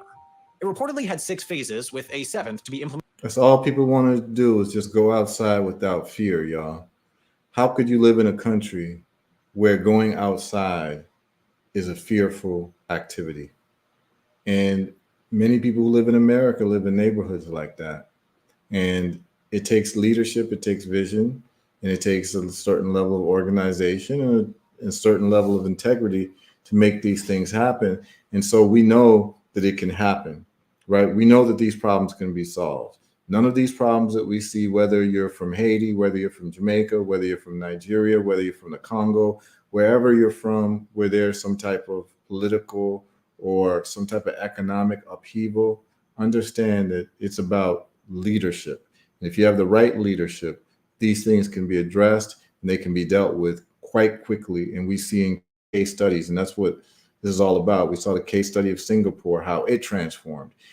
And what you see is that these transformations can happen extremely quickly if you have the right people in leadership. That's the whole point of why I'm doing this and why I'm showing these people, because these people were able to turn around their countries from Lee Kuan Yew's and Nayib Bukele's, all these people that we're talking about. They're able to turn around their countries quite quickly. And so imagine how long people have been suffering. Well, the extent that people have been suffering within a country is to the extent that you've had foolish leadership. Because if you have the right leadership, within a couple months, the whole thing can change. You're looking at a place where people were scared to go outside, y'all. And because they elected this guy, he solved it. The plan that would transform El Salvador from one of the most dangerous countries in the world to one where people could simply go outside without fear. It reportedly had 6 phases, with a 7th to be implemented only if the rest didn't work. Each phase was only unveiled at its start, but the first started just 20 days into his presidency and was dubbed preparation. 20 days. So he had a 7-step plan, and step 1 started 20 days after he was sworn in. 20 days is how long it took for it to start getting implemented. Like, take note of these things. It comprised a surge of police and military into 12 of the country's most dangerous communities, ones that were effectively gang-held territory, along with initiating a state of emergency in the nation's prisons, prohibiting visitors and calls so that incarcerated gang leaders could no longer communicate. Essentially, the idea was to just start, to use the resources on hand to do what they could to start to fracture gang structure. So what they knew is that a lot of the leaders of the gangs, because they can communicate with people through telephones or what have you outside of the prison, even though they're locked down, they were able to call shots. So one of the things that he did as he started step 1 was he cut off all the communication of the gang leaders who were incarcerated to the outside world. So the head is gone, right? Now you're dealing with the people on the ground, and that was phase 1. But that's brilliant. What he did was make sure that the gang leaders on the inside did not have any outside contact with anyone. And it was done abruptly. So they weren't even warned about it. Incarcerated gang leaders could no longer communicate. Essentially, the idea was to just start, to use the resources on hand to do what they could to start to fracture gang structures. The next phase was opportunity. Perhaps as a way to foster public support before the more heavy-handed phases to come, this second step involved using a $91 million loan from the Central American Bank for Economic Integration to invest in community centers, skate parks, schools, and other services that would work to prevent young people from joining gangs in the first place. But phase 3 was where things got tricky. The name was modernization, and the idea was to buy the country's national security forces some $109 million in equipment. Drones, helicopters, guns, everything they'd need to fight an all-out war with the gangs. The only roadblock to implementing this was that the $109 million loan, again from the Central American Bank for Economic Integration, would have to be approved by the country's Legislative Assembly. The Legislative Assembly, however, was formed by an election in March 2018, almost a year before Bukele's election, long before he could influence an outcome. Therefore, the Legacy, Arena, and FMLN parties held 53 of the 84 seats, a firm majority, while Bukele's adoptive party, Ghana, had just 10. Essentially, in order to do anything, including get this $109 million loan, the president had to appeal to the lawmakers from the two parties he had just convinced the entire country were the problem in his campaign. Unsurprisingly, the parties pushed back, asking for more transparency on where funds would go, leaving the loan and phase 3 of Bukele's crucial territorial control plan deadlocked. This is where things got iffy. Supposedly, the president invoked one of the powers granted to him by the Constitution, Article 167, Part 7, which allowed the office holder to convene an extraordinary session of the Legislative Assembly when, quote, the interests of the Republic demand it. While vague, many questioned whether the lack of approval of a loan constituted an extraordinary situation worthy of an emergency legislative session. While lawmakers squabbled over whether this was a legal maneuver and therefore whether they would attend the Sunday session, Bukele pushed back, saying it was their constitutional requirement and threatening them by publicly reminding everyone of Article 87. Article 87 of the Constitution states that people have the right to mount an insurrection if lawmakers fail to follow the Constitution, and therefore, Bukele implicitly asked his supporters to come to the Legislative Assembly prepared to overthrow the government. I remember this. I actually remember when this was happening and when he called the people to come. See, he was so popular that these other politicians were player hating on him. But he was so popular that he could call the people who were supporting him because he'd done so much good work in the past. People believed in him so much. They came and basically forced the other governmental officials in the Senate to sign over permission to actually take this loan to buy these heavy pieces of equipment, because Bukele knew that he could not take on the gangs who've got all this advanced warfare equipment if he himself did not have better equipment. And he did this knowing that he was going to move to the different phases of being able to eliminate these gangs. He could not do it if he did not have the proper equipment. So this was very key. But this is what you can do when the people love you. You can call on the people to come support you, because one thing that people in power are scared of is mob violence and mob retribution, because all of them remember the French Revolution and what happened with, I think, Louis XVI getting his head chopped off by angry mobs. You understand? So all of these people remember those moments. So when they see a mob of people come, all politicians, all rulers get very scared. So this is exactly what he did. He's like, listen, in the Constitution, it actually says that the people have the right to overthrow the government if the government is not acting in their interest. And if we're trying to get rid of these gangs that create basically a terroristic state where people are afraid to even go outside, and the children can't play in these new parks I have built for them, these new skating parks that I've built, swimming pools that I've built for the people, and they're scared to go outside. Well, I'd like you all to show up at the legislature so that we can have a conversation, a public conversation with these other politicians. And that's exactly what happened. I remember when this was happening. They did, surrounding the building, but ultimately only 20 of 84 lawmakers showed up, far from the minimum needed to legally vote on legislation. Regardless, Bukele arrived, and not alone. Marching into the chamber with him were dozens of police and military personnel donned in military fatigues and armed with rifles. While they surrounded lawmakers, Bukele delivered a brief 10-minute speech demanding a return to what he considered constitutional order, furious that the majority of lawmakers disobeyed his dubious order. Now, the key question was what this event actually was. Was it Bukele bringing in the army and police essentially as props, visual devices to convey the importance of passing the legislation that would better equip them, or was it a show of force, an implicit threat? A was reminder to both. lawmakers that the guys with the guns were on his side, which they very much were, given the $109 million he was about to give them. While this series of events was quickly considered a constitutional crisis and critiqued the world over, distraction came quick as the COVID-19 virus reached El Salvador's borders. On March 21st, the president announced a mandatory nationwide lockdown with violators subject to detainment in special pandemic containment centers. Almost immediately, potential legal issues arose. Some 70 people were arrested in the early hours of March 22nd before the details of the president's decree were even published. That is, arrested for violation of a law that wasn't even officially publicized.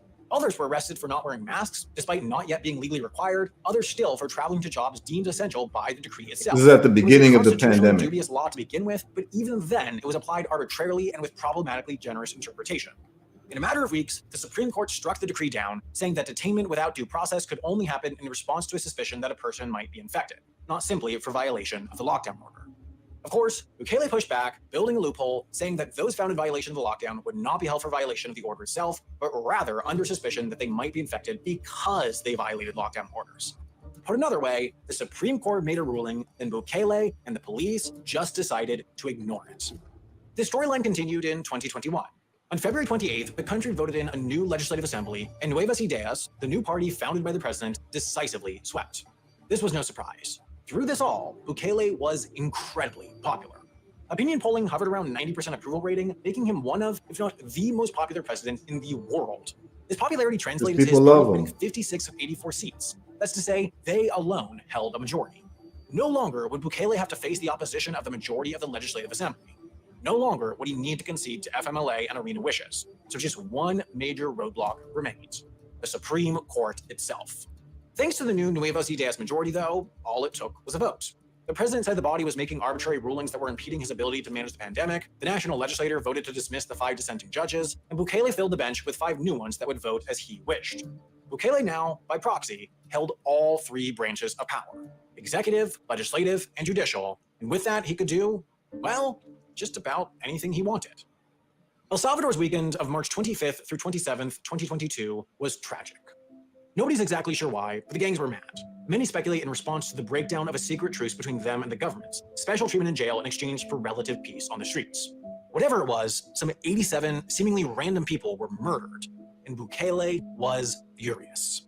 Years of slow and steady progress, a small early sign of success of his territorial control plan, were reversed in just one weekend.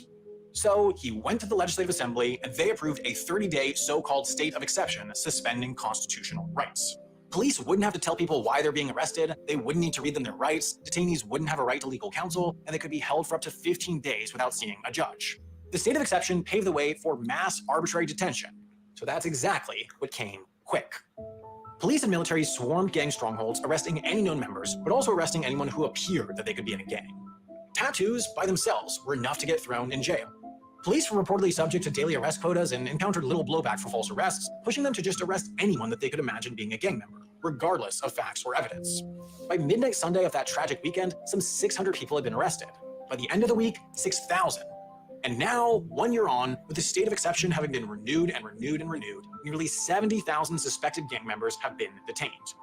2% of the nation's adult population is behind bars, in overcrowded prisons stuffed 3 or 4 times beyond capacity, waiting to make their way through an overburdened judicial system.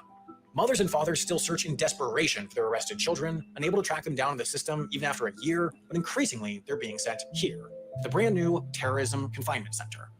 This facility was built at breakneck pace once the gang roundups began, and opened for business in early 2023. It was introduced to the nation through a highly choreographed, scripted, and produced 35-minute video tour with Bukele. Throughout, the video stressed the president's influence on the project, how his logic and smarts created a better system, and exhibited the scale of the security forces, thanks to Bukele.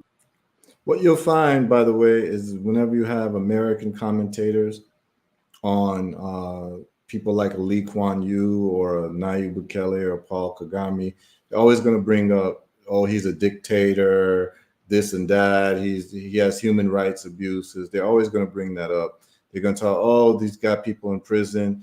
It's basically to make this guy look like he's not a hero to his country. But the problem is that 90% approval rate is like an amazing amount of people who actually love the president of their country because of what he's done. And when I was there, no one said anything bad about him. And it wasn't because people were scared to speak up. They just authentically loved him for what he's done. El Salvador has peace. There's no crime on the street. People feel free. And this is from my own time there, talking to people. And so it's interesting to see the type of reporting that they do when they want to talk about someone who's done something. They always want to, bring in the dictator thing and rule of law, that he's too harsh and people being arrested and blah, blah. They talk about all of that to give you an impression that this is a guy that might need to be removed from power. And we're going to see why they're talking like that about him. Because when I was there, the American embassy was at odds with Bukele because of his stance on Bitcoin, because him adopting Bitcoin makes the IMF irrelevant. So we're going to get into that. The quality of their equipment, thanks to Bukele, and the ultimate degree of control the government would have, thanks to Bukele. After all, the prison was capable of holding some 40,000 inmates, making it the largest prison in the world, a single facility capable of housing the population of a small country. The thing is, all of this worked. Well, in March 2022, the country averaged 4.8 homicides a day, a bump upwards over the year's average of 3.1. April, the first full month of the roundups, saw just 1.3. In May, the trend continued to 0.5 homicides a day. In fact, since April 2022, not a single month encountered an average daily homicide count over 1. Well, some question the exact... Like, that's huge. Basically, he took the homicide rate to almost 0 per day. And this is a place that was getting, I think they were getting like 70 or something, like 100 homicides a day. Forgot what they said at the beginning, but it was some type of crazy number. It went to almost 0 per day from these raids that he was doing. So obviously he was getting the correct people. Now, I'm not saying he's perfect. I'm not saying that every single person that was incarcerated is guilty. I know that that cannot be. But these numbers going down is reflective that he's getting the right people. Validity of the data, the broad truth is undeniable. El Salvador is as safe as it's been in decades. For the first time in many residents' lifetimes, people can actually walk the streets, actually live life without fear. The feeling is freeing, life-changing. After decades of hopelessness, it's like living in a new nation, one with a better, brighter future. Bukele is as popular as he's ever been. The checks and balances of power may have been degraded, the judicial system may have broken down, thousands may be unjustly detained, but in the opinion of the vast majority of Salvadorans, the ends justify the means. Polling shows Bukele's approval rating still around 90%, making him still perhaps the most popular president in the world. Elsewhere, however... All right, so just wanted y'all to see that, to just get a background of what he did in terms of the crime issue. And it was well thought out. How he approached the crime issue was well thought out. And the reason why he knows well thought out is because it yielded results. The numbers speak for themselves. And as you say, Lowell, we almost have the resurrection of Lee Kuan Yew in the form of Nayib Bukele. This is beyond fire. Yeah. You know, Nayib Bukele is in this hemisphere of the world, and it's like a lot of folks don't know who he is. And he is doing some serious work in the whole realm of making his country livable. And it's more than livable. When I went to El Salvador, the infrastructure was great. Electricity was great. The water was great. The roads were great. I didn't see trash all over the place. It was clean. It shocked me and surprised me. I was like, wow, this is actually a beautiful country. Like, really, like, the infrastructure, the roads look great. The highways look great. I was like, damn. They've been talking about El Salvador all this time, but then I get to realize that it was really, a lot of it was the work of Nayib Bukele transforming the country. Now, what I want to do is I want to get into his conversation, an interview that he had about Bitcoin. And this is something that lets you know this is a person who understands economics, multinational economics, what you would call macroeconomics and microeconomics. So let's look at this video, and these are all resources that you all can go to just do more. I spoke with Lowell today, and you know, he told me that from the resources that he got from watching the show, you know, he was watching more on Lee Kuan Yew and Maguette Wade. So the whole point of this is that I'm not going to be able to give you everything and everything exhaustively, but I'm giving you a primer and a place to start to get to know these people, because if you know who these people are, it's going to enhance your life, the way that you think, the way that you move. It's going to enhance the places you want to visit and the reason why you want to visit these places and the opportunities that exist in a well-governed space. And like I said, El Salvador is beautiful. It's a tropical country, and they have a serious fruit game, serious vegetable game. If you like fish, they've got a serious fish game there. And I mean, it's beautiful. You know, it's not expensive to live there. And he's starting Bitcoin City, which would be a tax-free city. So something to look at, and it's something to take very seriously. And as where I'm at in life, I just want to go where people have shown exceptional leadership, because that's inspiring to me. That's the type of men and women I like to be around, people who's about that life, who's serious. And it just turns out that Nayib Bukele of El Salvador is one of the leading lights, man. And like, you can't be alive in this time and not be aware of who this is. And the only reason why you'd be unaware because you're living in a country that doesn't really give you information about things that really matter. And they got you focused on people who are not important and got you completely ignorant to who is important, right? And so that's what we try to do with the show is we try to point out who we think is important and then tell you why we think that they're important. Because if our children understand this, then if they're ever put in a position of leadership, they know who to follow in terms of a template. So let's look at this interview here about Bitcoin and legal tender. All right. So this is there's two, I believe there was two interviews on this. And so I'm playing part one, and let's see if we can get any type of education from this. But this is very important for you all to watch. Hello again, Mr. President. Thank you for having me here. You've made quite some history this past few weeks. You've put a bill in place that's been passed. Bitcoin is going to be legal tender. What made you decide to do this? Oh, thank you, Peter, for the interview. Nice shirt, though, the Pink Floyd one. Thank you. I had to take away my president suit because my president costume because I'm having dinner with the first lady and she wanted me to dress like a human being. So like you and me. I got the blue socks though. Well, I got the blue socks last time, and now I have to change. So I had to take my president costume off. No, thank you for everything. I really, when you make a decision, it can either be a decision that you take because it's a historical debt, or you can be forward thinking. Both are necessary. For example, if you have, like in El Salvador, a huge crime rate that you need to lower down, then you have to take decisions to do that because it's a historical debt. You owe that to the people. And we have done quite well. He calls it a historical debt. Interesting. We still have a lot of crime, but it has gone down quite a lot. But sometimes you also have to take forward-thinking decisions and try not to foresee the future, but at least to know where the world is going and try to get there first, so your people will get some benefit out of it. And in the case of Bitcoin, I mean, it's just the system is just beautiful. I mean, you have this guy, we don't know who he is, we know his fake name, inventing something, or probably a bunch of guys. They invented this thing that it's beautiful in its thinking, and not only because it's free and because it's peer-to-peer, or because but every detail was thought well before it happened.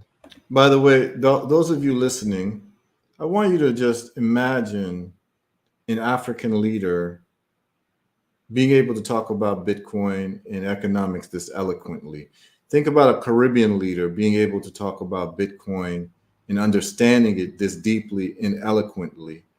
Even an American politician, the only one who has talked about Bitcoin in any way that shows that they know anything about economics, world history, the movement of nations, macroeconomics, microeconomics, is the independent candidate RFK Jr. He's the only person. Is actually one of these days we'll go over some of his policies, and one of the things he wants to do is he wants to put the U.S. government budget on a blockchain so that everyone will be able to look at it, and you're able to see on a public ledger what's being spent. I think that that is revolutionary. I've suggested that voting be done through the blockchain because you're able to actually verify that your vote counted anonymously, and everyone will be able to vote from home if voting was done blockchain. I've written about this. It has not been adopted, but the fact that Bobby Kennedy brought that up for the United States in terms of just the national budget and you being able to see what's being spent in your name, anyone can just go on there and it's immutable. It's transactions that you can see. And this would actually curtail corruption in many African countries and Caribbean countries if the budget was put on the blockchain so everyone can see it. Anytime money is spent, you know what it was spent on because it's there as a line item budget entry on the blockchain. But, you know, I digress. But just imagine these old decrepit leaders in Africa who are 80 years old, who don't know anything about any real technology. Some of them don't even know how to send email till this day, being able to talk about Bitcoin this eloquently. And this is what lets you know that it's all about leadership. And the situation that we're in, whether it be Haiti, Jamaica, Dominica, whether it be anywhere in the world, Nigeria, Ghana, Cameroon, it boils down to leadership, y'all. And I'm very, very clear on that. So let's just listen further to what he has to say and how well thought out he is. Know who he is. We know his fake name. Inventing something, or probably a bunch of guys. But they invented this thing that it's beautiful in its thinking, and not only because it's free and because it's peer-to-peer, or because but every detail was thought well before it happened. Like for mining, for example. At the beginning, you can mine with your laptop. Now you need all these powerful computer systems. But at the beginning, the worth of Bitcoin was really low. So nobody would invest in these powerful machines. So at that time, the blockchain and the puzzles were simple. And then you just needed your normal equipment. So everybody could invest in that and have these coins that were worth very little. But with time, Bitcoin increased in price. And at the same time, it got more complex and you needed more power. It's called difficulty adjustment. And more, so you needed more investment to do that. So nobody would have done the investment if the prices would have gone up, wouldn't have gone up. So this guy or this group of people thought about it, like everything would come in place right at the time that it would be needed to go in place. So when you look at everything that has happened since the beginning of Bitcoin till now, you can predict what's going to happen in the future, and it's going to be a lot bigger than it is right now, which is quite big actually. But it's going to be even bigger than what it's now. So I think a lot of not only countries but people are switching themselves to Bitcoin, and then you have all of the problems with the current monetary systems, and the Bitcoin system is so perfect that I think it's going to be the future. And it is the present already in a lot of things, but it's going to be big, way bigger in the future. And why? I mean, El Salvador has not been the country that's recognized to be the first in innovation, but why not this time? So being the first country adopting Bitcoin as a legal tender, it's a good thing for our country. And if you add up the practical reasons, like receiving remittances at the speed of light and having almost no costs, like you would have with Western Union and those types of systems, having financial inclusion to 70% of the people that doesn't own bank account, having a lot of investment in tourism that would come from this, and not becoming independent, because we're not, but at least becoming a little less dependent on the output of new dollars and the new inflation that's coming with those new dollars. And we don't perceive any of that, because when a country prints more money, there's a good side and a downside. The good side or the upside is that the government has more money to spend. The downside is the inflation, because you're just pouring in more money with no basis. But the problem with using an international currency that is not yours to print is that you're only absorbing the cost. I mean, now your dollars are worth less, but you're not getting any of the new printed money, right, because they didn't print it for you. So for a country like ours, and let we're me not just the only country in explain the that. world with that. Explain what he's saying is that in prior to El Salvador making Bitcoin legal tender, the money that was used in El Salvador was the U.S. dollar. So they discontinued using their own money, which is called the colon, and they replaced it with the U.S. dollar because of the fact that these currencies of developing countries always get devalued, and it causes monetary corruption in the sense of the value of the money going down. It degrades the money in terms of printing currencies that are local, developing country currencies, IMF loans. They cause forced devaluation of the money. So what they decided to do was use the US dollar because the US dollar is more stable. But the problem with using the US dollar is that your monetary policy is controlled in Washington, D.C. and not in San Salvador. And that's what he's talking about, is that even when they decide to print money, if you're using the US dollar and you're not able to benefit from that money being printed as a government in terms of spending programs for infrastructure, what you end up suffering from is the dilution of the money's value in El Salvador, because you don't get to use that money that was printed, because it wasn't printed for you, it was printed for the US government. So you get the bad end of the stick there. And so that's why Bitcoin becomes attractive to a place like El Salvador. That's what he's talking about there. Okay. But the problem with using an international currency that is not yours to print is that you're only absorbing the cost. I mean, now your dollars are worth less, but you're not getting any of the new printed money because they didn't print it for you. So for a country like ours, and we're not the only country of the world with that reality, I think having Bitcoin as legal tender, even though nobody has done it before, it was a no-brainer. But why not launch your own currency? The world is becoming smaller, more interconnected. Of course, we can do our own currency. It would be, we have the support in Congress. It would be normal. I mean, most countries have their own currency. We had our own currency. So yeah, why not? But I don't think that would be as innovative, or it would drive financial inclusion, or it would help people that receive remittances, or it would put El Salvador in the forefront of a new digital revolution. Or, I mean, yeah, it might be good monetary policy, but it won't do more than that. So we're thinking in all of the things around Bitcoin, not only Bitcoin. And like I said before in your first question, we think it's the future. So why not going for the future and not going to the past by issuing these old paper currencies that, they're still worth something, but with time passes, a lot of people are switching away from them. Not only that, if you keep printing them infinitely, the value of the money goes down. With Bitcoin, you can't print infinitely.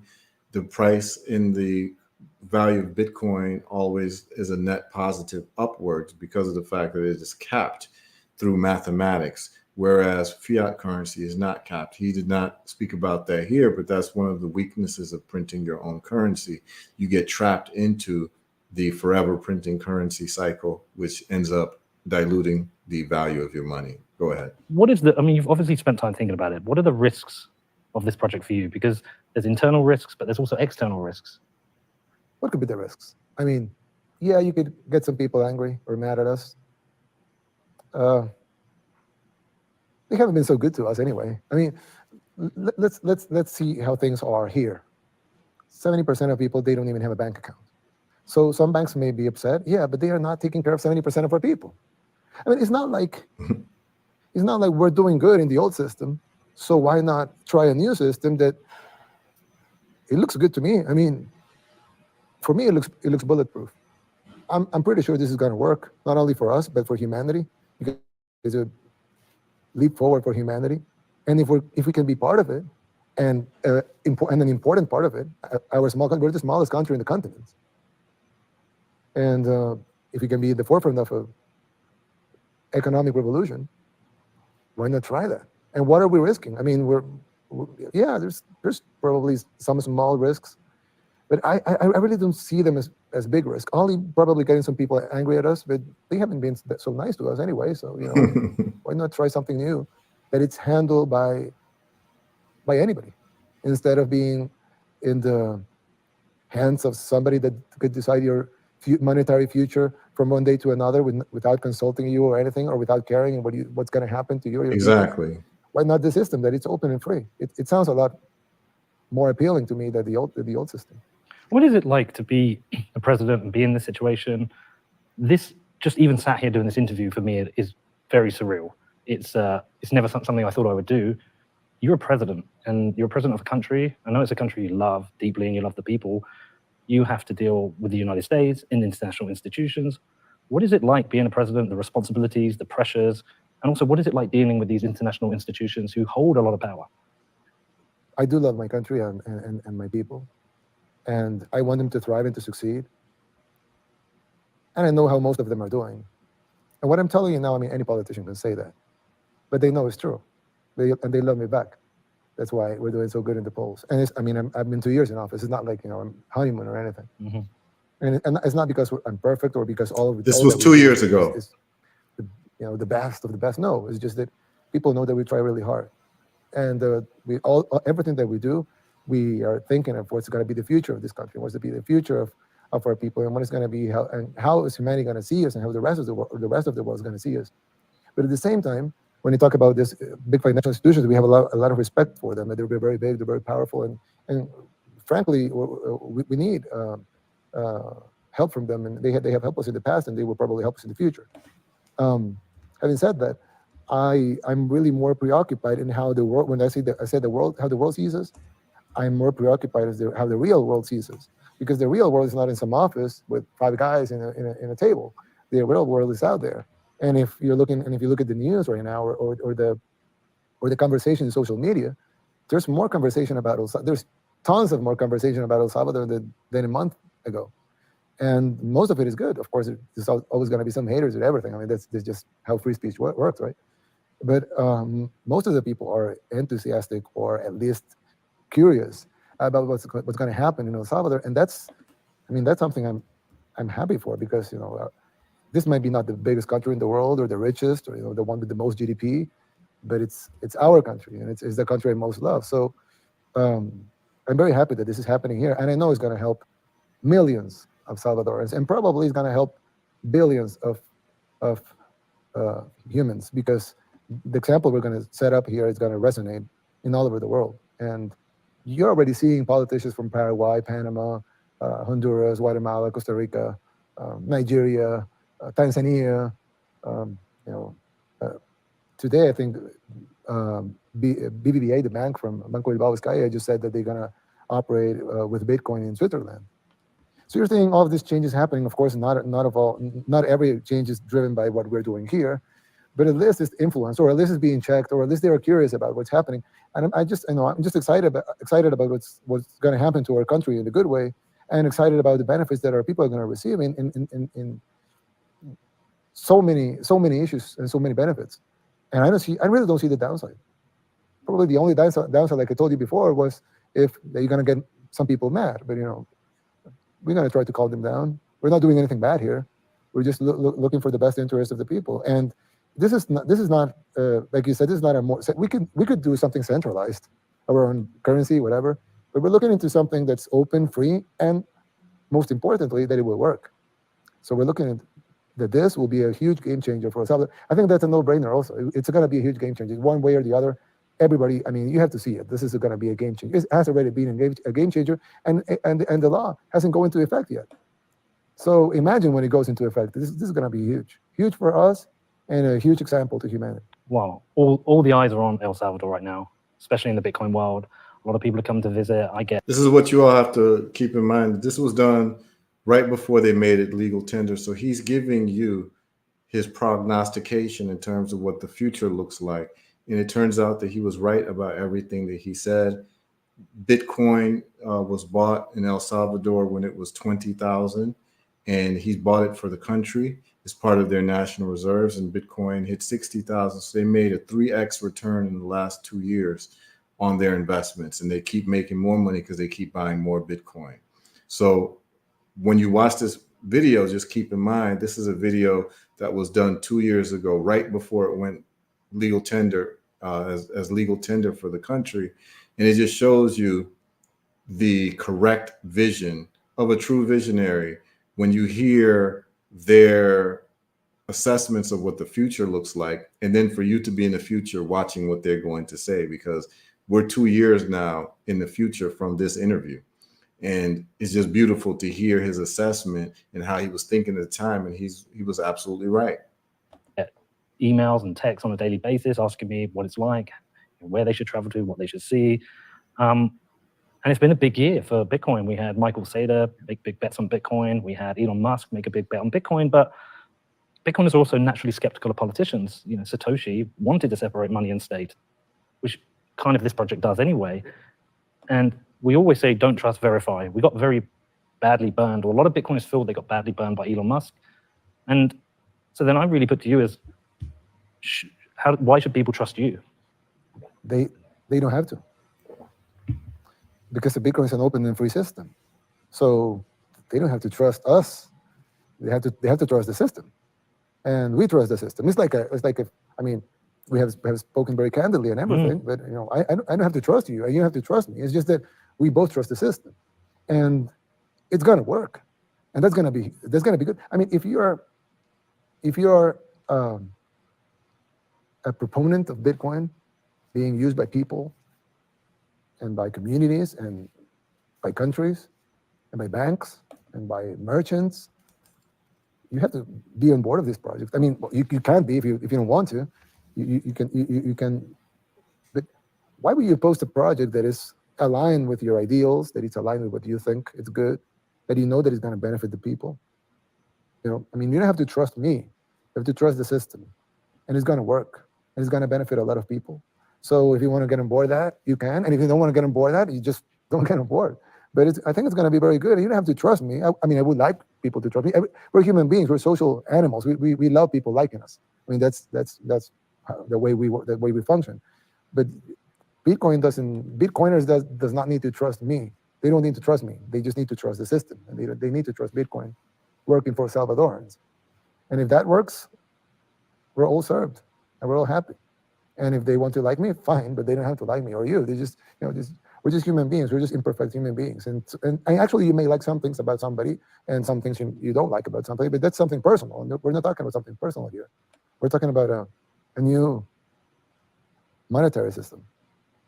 We're not talking about a person. We don't know about if Satoshi was very nice or not very nice, or he a man or a woman or 100 persons. I mean, it's just, you don't have to like him as a person. You just have to like the system. I mean, the wheels are in motion now. But are there any scenarios where this stops? This project stops? Are there any scenarios where you think, you know what, we don't do this anymore? Or is this happening? This is real? No, it's happening. It's the law of the land. It's just approved by more than a supermajority in Congress. You know, our Congress has 84 seats. You only need 43 to change monetary policy, which is half plus one. That's the majority, right? So but we have something called supermajority here that you need 2/3, which would be 56 out of 84. We got 63 votes. I mean, we got more than 2/3. We actually got almost 3/4 of the votes. This, I mean, I don't see this being stopped. This is just going forward every day. We're just going to announce a lot of interesting things that's going to move the project even forward. Mining, energy, a lot of things. And I mean, like you said, a lot of people are already coming and apps and things. I just seen like promotions just for Salvadorans. I just seen this company, I'm not gonna advertise it, but this company said, just for Salvadorans, if you join in now, you get $25. And it's like, I mean, this is happening every day. A lot of people are coming. A lot of people want to see things by themselves. In the Sonte in Bitcoin Beach, which actually they were the pioneers in all of this, and the lab that proved that it can be done in our country. And they were very smart. I know I'm changing the subject a little bit, but they were very smart into go into a place that's not rich, because they didn't went to a rich neighborhood and try it there. And you would say, no, well, but they're rich, they have savings. No, they went to a community. They went to a poor community. They went to a very poor community, and they proved that it worked. And if it worked in El Sonte, it will work in El Salvador. So, I don't see anything stopping it. I mean, everything done by humans can be stopped, but I just don't see how. This is law. It's the government is working 24/7 in getting um, going into effect in 80 days. So we're running, we're going to do things as best as we can. And remember, Bitcoin works by itself, so it's not that like it depends on what we do. But of course, the things that we are doing, it will protect the decision and guarantee that there will be the more benefits for the people. So yeah, this is happening. I just don't see how it's not going to happen. Well, I first came here about 20 months ago. I think Bitcoin Beach had been live for a couple of months. I met Michael Peterson in Uruguay, invited me out here. So I came 2 days later. And when I got to the airport, he picked me up and he said, "Oh, we have a new president." And this always stuck with me because he said he campaigned under this slogan, "There's enough money when no one steals." You've obviously got a history of some presidents. That was his slogan, by the way. There's enough money when no one steals. That's real talk. And that was the slogan that he ran on. And I remember when I was there, people were telling me that was his campaign slogan. There's enough money when no one steals. Who have filled their pockets and protected themselves. And it feels like you've come in as president and wanted to genuinely change the country and genuinely want to do something different from the country. And you're also young. You're younger than me. That's not that young, right? I mean, for a being younger than president, you is very common. I mean, come on, come on. Most Wow. people in the world are younger than you. That is true. Like 75% of the I don't population. feel young. I'm joking. But compared to like the US president, yeah. he's, I don't know how old he is. Like, It's very easy to be younger than him. do you think this is your advantage in that you're able to relate to younger people, but you're able to build a future for people of a similar generation? Do you think that's the difference you've been able to make? Should be one of them. I mean, not the only. I mean, it's not like being young guarantees anything. Being young is just a normal process of biological process of getting old. I mean, the minute you were born, you started to get old. So being young is just a process. I mean, it doesn't guarantee anything. But I mean, it has to be a factor in your way of thinking, the way that you relation yourself with the world, social media. Where do you consume your What I'm going to do is information? I'm going to forward it to do you different topic consume more points information in to social see media, or you go to, how interesting it is. I'm not going to be stupid. Well, I mean, what do you want your legacy to be with this? Because, like I said, there is a history of presidents here who have let the country down, and you're in this position to do something unique. How important is your own legacy? Like, we all have an ego, and this is peak ego for me. But like, what is the legacy that you want to build? Well, it's not only in currency, of course, but when I was running as president, we had a homicide rate, a very, very high homicide rate. We had a country with no hope. We had a country with, this was probably unknown for the majority of people, and the people that knew about it because of the gangs, or because of the Civil War, or because of immigration to the U.S. So changing that will take more than adopting Bitcoin as a legal tender, but that would be part of it. And I just want to see my countrymen proud of our country, and proud of our, it's proud of our culture, proud of who we are. And of course, I can't do everything as president because there are limits to what you can do. Not only legal limits, but also time limits, capacity limits. I'm going to forward it a little bit. Continue with the good things. So I'm going to switch gears into a Bitcoin now. Yeah. People always want to know someone's Bitcoin story, and whenever there's an interview, can you remember when you first took a look at Bitcoin? Did you get it straight away? Did you dismiss it? Tell me your journey. No, I'm not as a huge Bitcoiner as you are. My life's work. Yeah, I read your history. Now, no, when I saw the system, I thought it was like very, very smart. But at the beginning, you'd be skeptical about how big would it get, or how would it be stopped, or would people accept it, or is it just a good idea?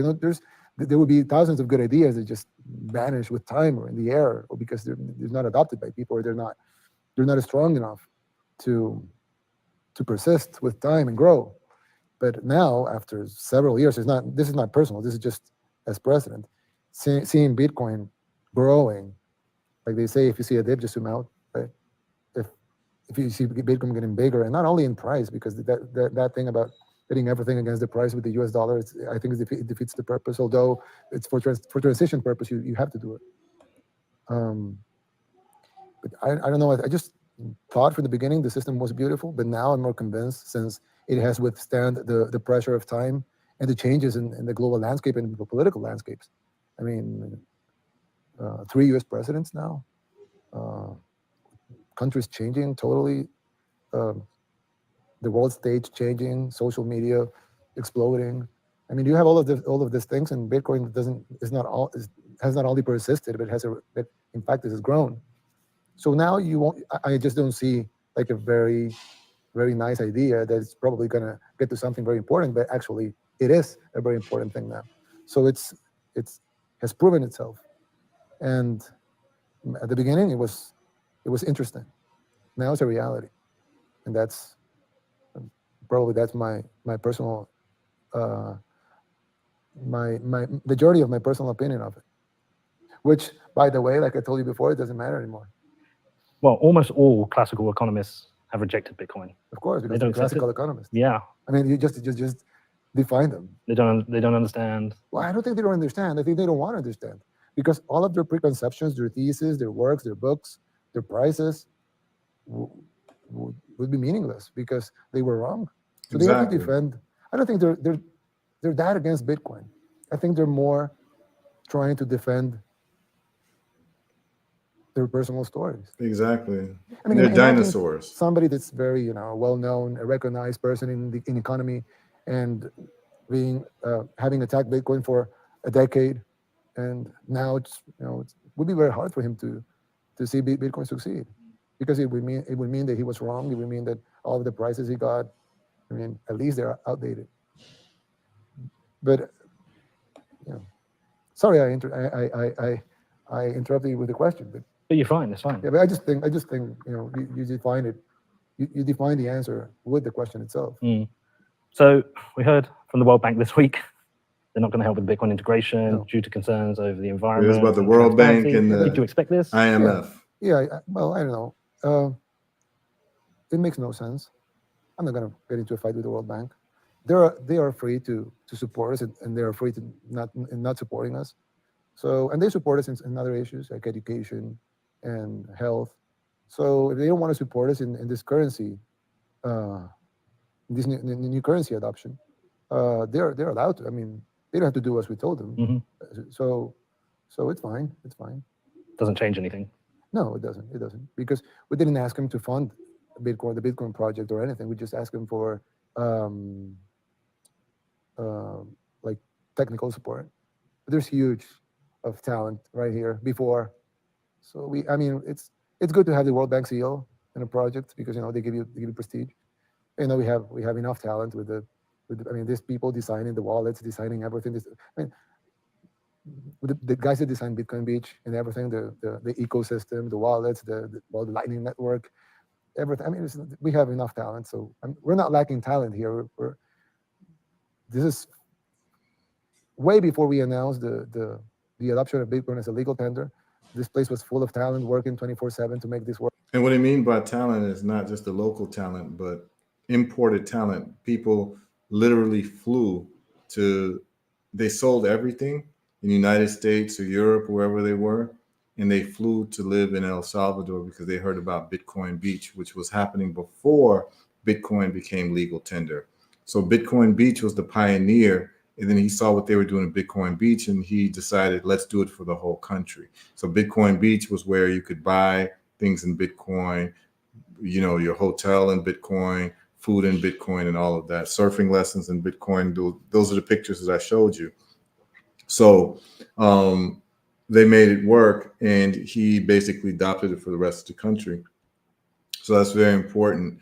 The talent came. So you had, when I was there, I met all types of Bitcoin developers and Bitcoin entrepreneurs while I was in El Salvador. They were there, living there. They bought land there. They bought homes there. They're chilling. They love it there. They're not trying to live anywhere else. And these are the people of talent that he's talking about, who are helping build the country.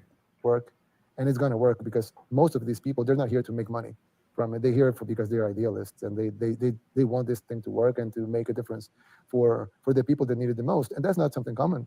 I mean, you won't find it's not easy to find a country where we have a lot of people from other countries working almost for nothing, rather than making the people of that country, the lives of the people of that country better. So what's happening here is not only the adoption of Bitcoin as a legal tender, but what's happening here is having all of this talent and all of these people that want to prove themselves that this is the right thing to do, and this is going to be good for the people, and good for the people, not from the people, the rich people. It's going to be good from the bottom up, and they are giving their time, their money, their names, their credibility, their passion, everything. So we would, having the World Bank advisors or technical support we have been nice, but we really don't need it. I think the talent that is here working in this, it's way more than enough. What about the IMF? There's a lot of interest Yeah. with your meetings with the IMF. Yeah, they're concerned, but we're a full member of the IMF, a full member of the World Bank, a full member of the IDB. I mean, El Salvador is not a pariah state or this quasi country or whatever. We're a full member. We have a governor in the IMF. We have El Salvador is a full member of all the organizations, financial and non-financial, like the UN, the OAS. And we're a good behaving and law-abiding country. This is just exercising our sovereign right to adopt legal tenders, like we adopted the US dollar in the year 2001. What's the difference? The only difference probably is the reasons why we are doing this. In 2001, it was probably done for the benefit of the banks, and this decision is done for the benefit of the people. But that shouldn't be a case of too much concern. So I think we have been explaining the things to the World Bank, to the IMF. Sorry, we have been explaining them, and we'll do more explaining if they want to. But the best explaining would come up in September when the law comes into effect and everybody sees how it works and how it benefits the merchants, the small businesses, how it benefits everybody, how it benefits the country in jobs and economic development and in everything. So, yeah, I mean, they're a little concerned, but I think they're fine with it, and they will be fine with it. Listen, what can be better than that? Full freedom for both of them. And are you planning to hold Bitcoin in the country's reserves? No. You're not? No, we're not. We're planning to hold Bitcoin in the trust fund. We're going to have a Bitcoin trust fund in our country's development bank, and we're going to hold Bitcoin, and we're also going to hold US dollars so we can do the automatic exchanges. So we are actually going to protect the volatility. So if it changed in the 5 minutes that was, or 1 minute that it took to make the transaction, it doesn't matter because the government will deposit in your account the amount of dollars you ask in the retail price.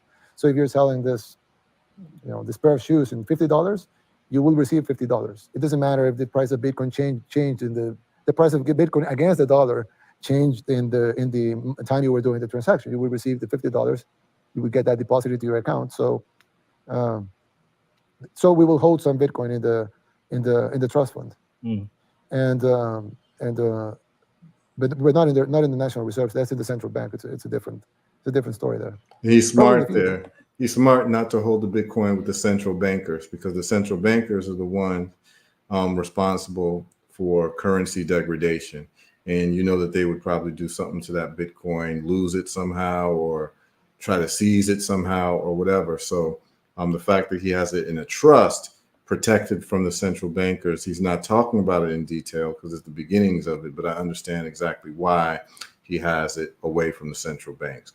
I just want to go to the section here where he talks about investing in Bitcoin for permanent residency for people who wanted to move there. You're paying 3 Bitcoins for the residency. You just have to invest them. That was me last time. Well, it was you, yeah, bro. Yeah, you just have to invest them. I mean, you can buy a house. A Tesla. Yeah, of course. You can buy a house or a Tesla. You can buy whatever you want. And you just have to buy something or invest in something. Like if you're going to set up an office, maybe you're going to pay rent. You're not going to build an office, but you're going to pay rent, and you buy some office furniture and some computers. If that amounts to 3 Bitcoins, you will have a permanent residency. So it's not that you have to pay for your residency. It's just that you have to invest the amount of 3 Bitcoins in the country. So you get permanent residency in El Salvador if you buy anything in that country for 3 Bitcoin. That gets you permanent residency. Very interesting. So you get permanent residency. And that's not the only good thing about investing here, but also the environment.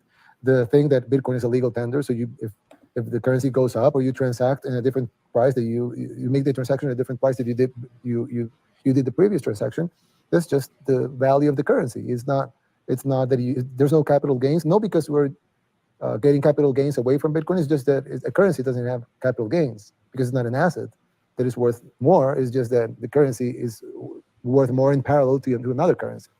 So there's no capital gains on it. And also, you have a lot of the environment. You have a lot of Bitcoiners and a lot of talent and a lot of developers and entrepreneurs working here. So that would be nice. And also, there's no property tax. We're probably one of the few countries in the world that doesn't have a property tax. And that's not only for Bitcoin. That's just for everybody. But we have no property tax, so you can actually buy a very nice. And we have great beaches, and very great surfing beaches too. So you can buy a very lovely house in the in the front of the sea, and having living at the beach, and in a Bitcoin environment, you would get permanent residency because you already invested in the house, and you would get no capital gains tax from your transactions. You can mine here with clean energy. Well, yeah, I can't leave without asking you about volcanoes. Yeah, but to answer your question, and you have no property tax on your beachfront house. So it's for me, it's a great deal. I mean, of course, it's not a deal for everyone, but it's a deal for a lot of people, and that would be good for the country also. It's not only good for Bitcoiners, it's also good for the country because you have talent coming, companies coming, investment coming, money flowing. So that's good for the people. It's good for the country. It's good for development. It's good for jobs. It's good for Bitcoin. It's good for the world. I mean, this is gonna be huge. Well, I'm considering it for sure. Yeah, you should. Forward thinking, y'all. At least you can buy a vacation house. I mean, you don't have to live the full year here, but you can live 3 months here or 6 or long enough to have the better tax rates in the UK. Yeah, exactly. Yeah, exactly. So you can. So I mean, this is huge, and what I want to do. I mean, there's more, but I don't want to belabor it. But I do want to show you his vision, what it turned out to. So let's go 2 years in the future, which is now, and let's see if he was right about the things that he was saying. So all we have to do is look at recent news, and we can then see exactly if this guy is a true visionary or not. Okay, so let me find what I need to find. It is here. Let me try to move this and see El Salvador. Yep, here we go. All right. So this is from 2 weeks ago. What you saw was from 2 years ago. So now we fast forward in the future. And here we go. El Salvador sees major Bitcoin profits and Hong Kong embraces stablecoins. You're watching CoinDesk Daily. I'm your host, Jen Sanasi.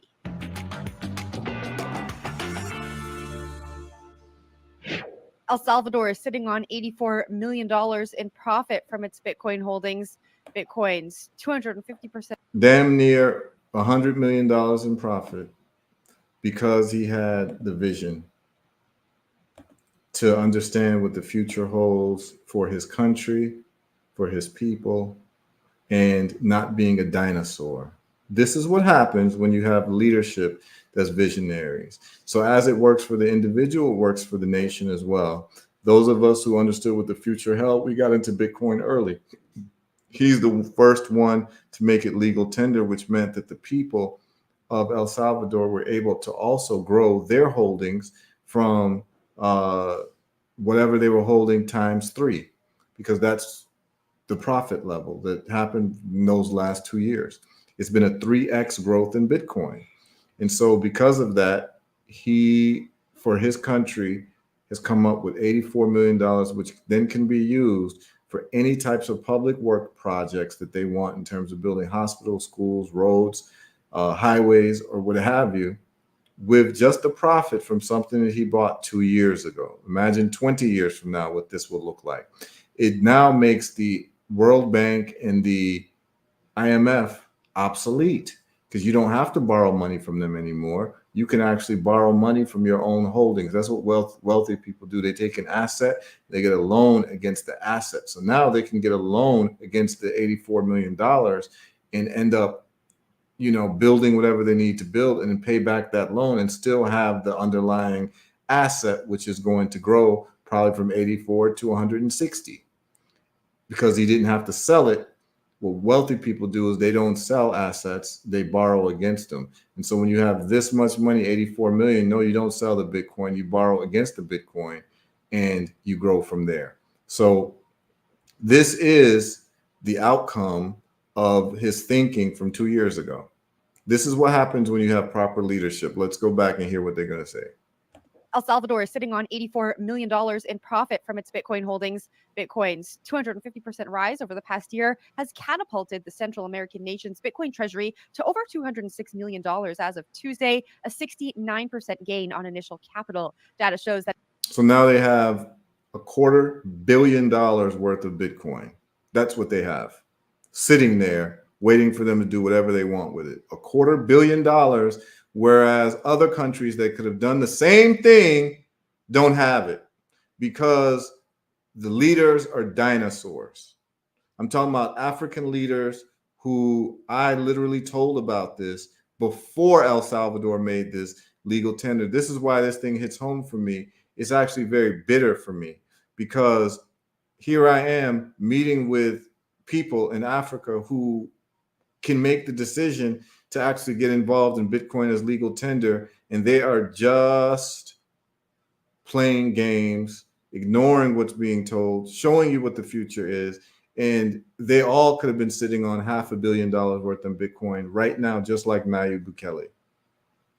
That could be used for the country, but knowing who they are and knowing that they're not trying to build a country or do anything positive, that money would have probably been sold.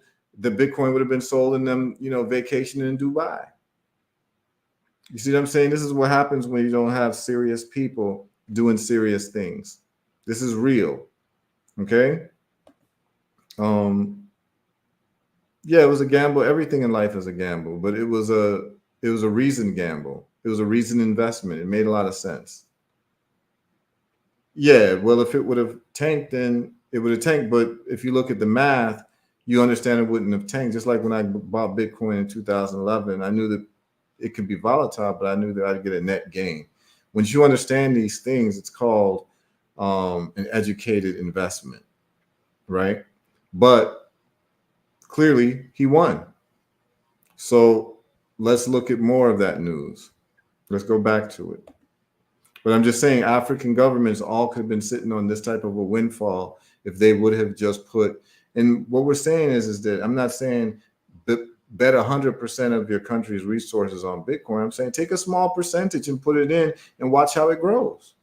They've invested in other things that haven't made any money. This wouldn't be the first time that they invested and lost some money. So might as well do something that's future looking, that is actually based on sound money, sound mathematics, and sound economics. Let's get back to what Homegirl's talking about. Hold on.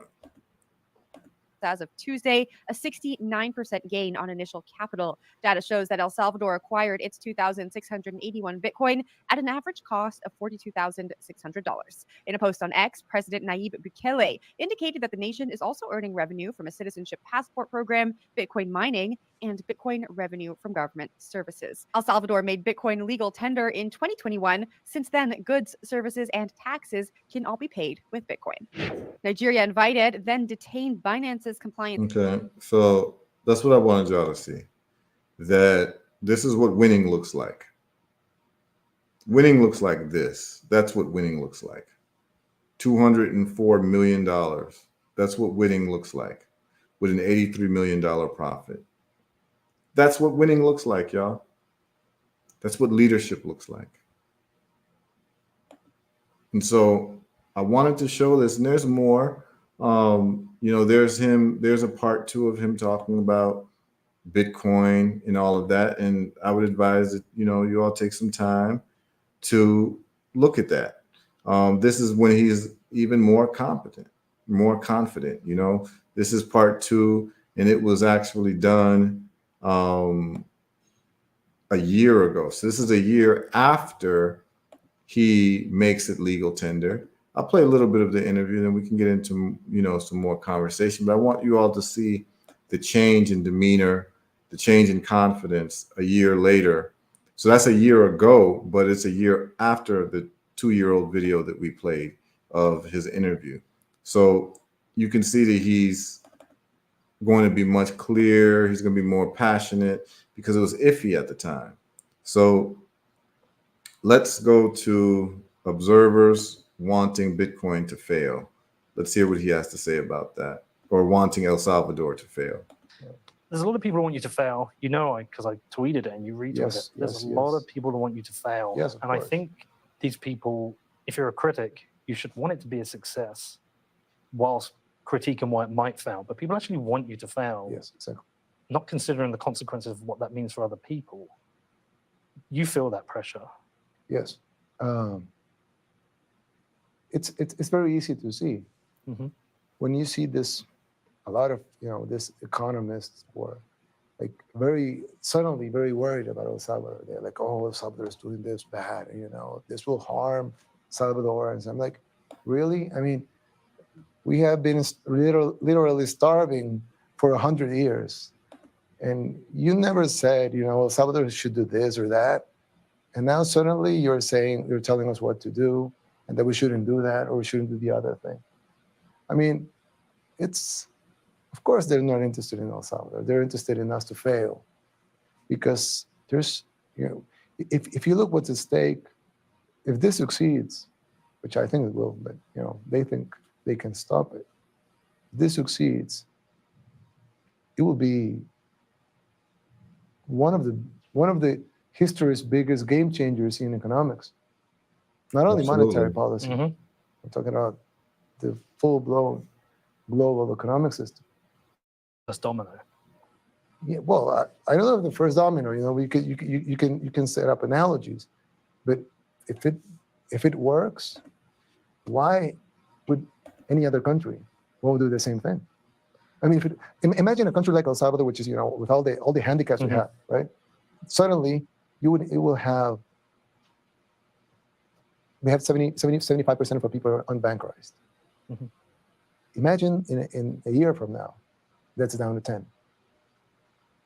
That we have been trying for, I don't know, like 30 years to bankerize our people. Mhm. And it has been impossible because they don't trust the banks, because the banks don't want to give service to them, because the services are too expensive, whatever. And if we achieve in a year what we couldn't achieve in 30 years, that's just one thing. Now, if we can achieve economic growth, or even for some people to bypass inflation, which right now it's crazy, right?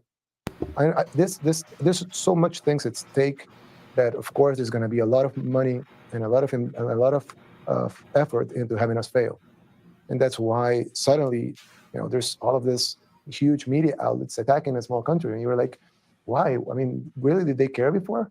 They're really not attacking me or the country. They're just attacking. Actually, they're just attacking Bitcoin. I mean, they hate it because they're afraid of it. So we're being attacked as accessories. Well, they're afraid of it making them irrelevant. Of course, there's losing control. Yeah, I mean, actually, if you look a little bit forward, the market value of Bitcoin in dollars is actually low, very, very small for its real potential, right? So that's why we hodl. Exactly, because it's you know, it's very, very small. I mean, you could say, oh no, it's almost $1 trillion. Yes, but you know, that's really small if you understand the concept. If that grows, it will grow at the expense of what? And at the expense of the US dollar, at the expense of huge banks, at the expense. So there's of the international monetary system. So I mean, you have this gigantic enemies now that before, I mean, they were not. I mean, they didn't care about us. They were not our friends, but not our enemies. And now they're rooting for us to fail. But I really don't think it will happen just because it's not. I mean, they will try. They will try to scare people. They will try to give us a bad rep internationally. They will try to bring us down in our approval ratings locally. How do you measure success yourself? And it's quite a tricky thing because you can measure success on the number of people who have become banked, that's quite an easy thing to measure. Yeah. You can It'll also be a variable, right? Yeah. It's not going to be the variable, but it's a very important one. you've got productivity, Yeah. investment. Economic growth, Economic GDP, growth. economic growth. Yeah, let's see next year. Wow. So one of the tricky things is, which will lead to another question I've got later on, but is that if you track Bitcoin's history, there's a potential of going up and then coming back down. And Yeah. during that period it goes down, that's when people will come at you most, I think. That's when you'll face your biggest challenges. You think? Yeah. I actually prefer the bear markets, by the way. I haven't worked through one. That's Yeah. when the real work gets done. Yeah. But we saw it the other day. I mean, you were buying Bitcoin and the price drops what we consider a small amount. Peter Schiff is like this and Hankey's like Yeah, this. but they're probably very smart people. I'm not saying they're, but they're not being honest. We know that. Yeah, I know you know. I know. And probably the people that watch your show know it. But let's just, I'll give you a very small answer. Oh, they lost $2 million. Really? When? I mean, we have the same coins that we had before. I mean, really, when we lost what? You're just calculating a market appreciation value against another currency. That's just, it could be that right now. It will be different later. Mm-hmm. But let's take that aside for a second.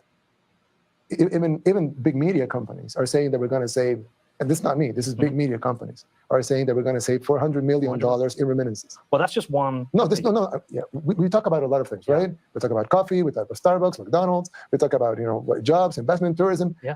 We didn't talk about remittances. Yeah. So we talk about a lot of things. We talk about economic inclusion, bankarization of the informal sector. We talk about loans for small businesses. Mm-hmm. We talk about a lot of things. We didn't talk about remittances. Now, these big media companies, they are saying that El Salvador will save $400 million a year, every year, $400 million. No, but I thought they were saying Salvador. just on Western Union, one company alone. Well, I don't know. I think it's probably Western Union. I don't know if, or the three of them. But it could be more. It could be more, yes. But let's stay with their number, right? Because I could say another number, but let's stay with their number. They say that Salvadorans will save every year $400 million. So do you think if the government loses $2 million to make their citizens, I mean, we're not losing $2 million. Yeah. Let's say we lost $2 million, which is a lie, we haven't lost anything. But let's say these economists are right and we lost $2 million, right? And we haven't sold anything, but let's say they're right. Okay. They also have said that Salvadorans are going to save $400 million every year. I mean, not these guys, but I mean, the media conglomerates. So we haven't lost anything. But let's say we lost $2 million to make our people save $400 million every year. So in 10 years, it would be $4 billion, just with their numbers. What is your GDP? at the moment? I know I should know it, but see what he's doing there is like, this is real math that he's doing. When they say he lost 2 million and he's saying we haven't lost 2 million, is because what they're doing is they're looking at the price of Bitcoin from what they bought at to what the present price was. But as long as you don't sell the Bitcoin, you haven't lost any money. So it's what you call notional value. It's not real, it's unrealized loss. You have not lost anything because he didn't sell it. He's holding on to it. And because he held on to it, we saw Bitcoin's price actually go up 2.5 to 3.5x. So what he's saying is even if they did lose $2 million from their investment, he saved the country $400 million every year by not going through Western Union or MoneyGram or any of these places that charge high fees to transfer money from abroad. So that means that the people of El Salvador now, who live in America, they can send money back home in Bitcoin and don't have to pay any of those fees at all. And cumulatively, they're saving $400 million and literally putting Western Union and MoneyGram out of business, and all of these high-cost money transmitters and the banks with wire transfers, putting them out of business because they can send Bitcoin from anywhere in the world to El Salvador, and the people of El Salvador can spend that money in Bitcoin if they want. So what he's saying there is something that's missed out. So he's like, even if we were losing $2 million, which we're not, we're actually saving the country $400 million every year. After 10 years, it's $4 billion. Wouldn't you want to save your citizens $4 billion? But you see, it takes a certain level of person to think this way. You understand? That's why these people writing these articles, they don't really understand that they're engaged in child's play and really low level thinking, because when you have someone who can think clearly, who doesn't have too much glucose in his brain, like most of these leaders do, they can think clearly and say, first of all, it's not a loss because we haven't sold it. It's not a loss until you sell it. And we haven't sold it, and we're not going to sell it because it's an appreciating asset. And we've actually saved our people $400 million against that so-called $2 million hypothetical loss, which is not even a real loss. So when you have people who talk like this, all of the pundits and all of the detractors actually look very stupid. Like 24, 25 billion. So that's 20% over 10 years of your GDP. That's pretty big numbers. And that's not counting everything else. Well, yes, but it could be, it's actually more because we're talking about one variable, which is remittances. But then you have a lot of other variables. Even with the variable of remittances, which is one of all of the other variables, we can actually make more for our people than 400 million. Why? Because there's the ease factor. Let's say you live in the U.S., you're a Salvadoran working there, you work 2 jobs to live over there and send some money back home, right? And they will charge you to all of them, they will charge $400 million a year in fees to send their money home. So if you want to send, let's say, $50, you will have to pay $5, right? Or if you want to send, so you're probably not going to send $50 because it's too expensive to send. You have to go to these places and give your money, send it, pay a high fee. So you're probably not going to send $50. And you probably have to go Monday, and here they will have to go and collect the money personally. Probably you can put it electronically over there, but they have to go personally to collect. But now you have your phone, so a kid can tell his dad, I'm going to the movies with my girlfriend. Can you please send me $20?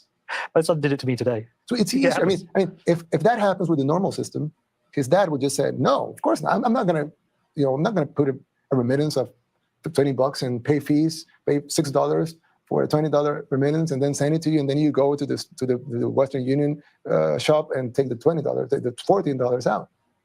But if it's so easy at sending a WhatsApp message, why wouldn't he send $20? So it's probable. It's possible. It's very likely that Salvadorans are not only going to save $400 million a year, but the ease and the speed of the transactions and the 24/7 and everything, and having his kid being able, I mean, he can go and cash it out in an ATM, but he can also go to the movie theater and just pay for the tickets. So that will make, I think, it's called velocity of money. To send him $20 that he wouldn't have sent otherwise. So we can't measure that right now, but we definitely will measure it at the end of the year. So I'm sure we're going to see some other variables that we haven't thought of them before, but we're going to see them eventually happening, and probably a couple of surprises. So you're buying Bitcoin as the government, though. Yeah. What's the strategy with that? Because some people's strategy is to buy, is to hold, let it appreciate in value, and leverage that. Could your government be the same? No, because we actually distribute Bitcoin in our people. So we'll probably buy a lot more, and we'll take advantage of the dips, of course. But we will probably buy a lot more, and that's why when they say, "Oh, they lost $2 million," they don't know. Either they know nothing about it, or they just pretend that they know nothing about it. But of course, we haven't lost anything. But we're going to buy a lot more because we need to distribute to each download, and then you have other things that you will want to distribute with the same system in Bitcoin. So, and we actually buy Bitcoin from the population too, because when they convert to USD, we give them fiat money for the Bitcoin we just probably gave them yesterday. So it's a dynamic thing, but it also includes giving it to our people, buying it back, giving it back, sell it to our people. So it's a more dynamic thing than just it's an investor that just buys and holds. For us, it's as a currency, it's a very, very dynamic thing. There's not a separate treasury, though, as an investment for the country? Well, yes. I mean, the trust fund it has also an investment part of it, of course. And but it's not only that. It's more. It's a lot. It has a lot of dynamics into it. There's not just like an investor that we just buy like an asset and hold it. It's like if you use gold coins, for example, in the past, gold was, or it still is, a value asset. But at the same time, it was a currency. Before in Rome, they would pay with gold, silver, and copper coins, but it will still be also an asset and also a coin. Yeah. Right. So it's the same with us. It's an asset, of course, but it's also a currency. So it's going to move, Mm. you know. But it's also an investment, of course. And a lot of people are saving also. Yes. Yes, it's incredible. We really thought there would be huge lines in the ATMs, huge lines, just because of, you know, Yeah. I want to cash out. Give me my $30. Yeah. Yes, but actually, it's like 20 times less what I would have expected. And we're talking about the first days with glitches in the app and everything, with bugs, and the people are preferring it. With 90% of the businesses still not accepting it because, you know, they have to roll out their things and we have to give them some time. People are actually, not a majority, but 40% of the people are using the ATMs to buy Bitcoin and put it in their wallets. So this Yeah. you know, it's very interesting. I mean, of course, I wouldn't like the bugs and the glitches in the app that we're fixing every day, and every day it's a better experience. And, you know, probably when you put this up, it's going to be Perfect. not Maybe perfect. closer. Nothing is perfect, but, you know, as close to perfect as Yeah. humans can do.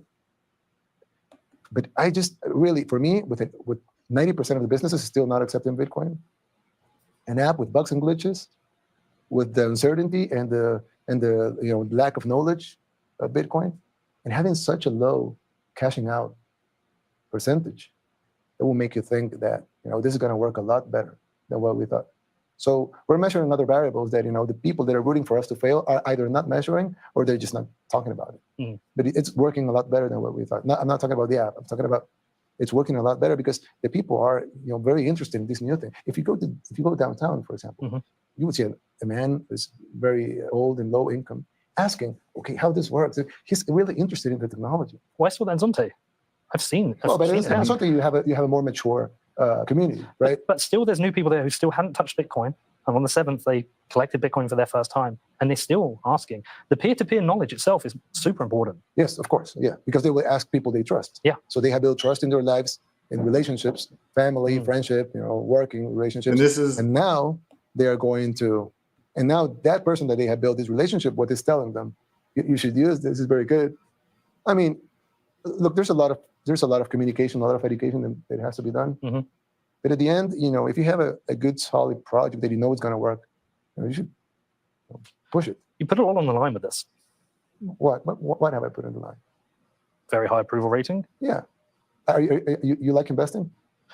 I like investing in Bitcoin. Yeah. So you can invest political capital in Bitcoin, can you? Yeah, look, I think it'll work. Of course it will. But Listen, so this is what I encountered when I was there with the taxi driver. I told the story before.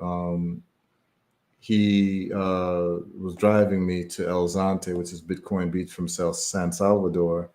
And I asked him, you know, if he wanted to get paid in US dollars or Bitcoin. And he just laughed and he said, please pay me in Bitcoin. And I asked him why. And he told me that with Bitcoin, he knows that the price is going to rise eventually. So he saves his money, all the money he gets from driving the cab in Bitcoin. He didn't even go out drinking anymore. So he used to like to go out to bars and drink after he finished his shift. And he said he doesn't do that anymore because he wants to save all the Bitcoin he can, because he knows that if he saves that money, he'll be able to, you know, be wealthy for his family in the next decade or so. And so he wanted Bitcoin for, you know, it was like a $5 cab ride and I paid him in Bitcoin, or $10 and I paid him in Bitcoin. So this is what's happening in El Salvador. They're very clear on it. And I saw a report that in the next 10 to 15 years, if the people continue the way that they're going, the per capita wealth of El Salvador will surpass the per capita wealth of the average Switzerland citizen. So the per capita wealth of people in El Salvador in the next 10 to 15 years is projected to be greater, because they're holding Bitcoin. It'll be greater than people of Switzerland. So this is very serious. And this is what leadership does. And you ask, how long is his term? He gets 2 4-year terms. He's in his second 4-year term. So he's in I think the first year of his second term. So who knows if they can change the Constitution and have him do a third term. But this is leadership. And I want to show you all what El Salvador looks like in 2024. Now, remember, this used to be seen as this poor, destitute country. And this guy takes over in 2017, I believe. And I believe it's 2017. Let me get the date right when he took over as president. It might have been, it's either 2017 or 2019. When was it? He took over in let me see. I believe, okay, it's 2019. That's when he took over. So in 5 years, this is what El Salvador looks like. It used to be a gang-infested country that was reeling from a civil war.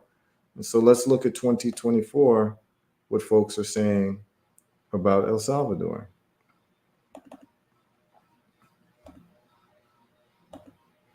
We'll look at 2 videos if we can.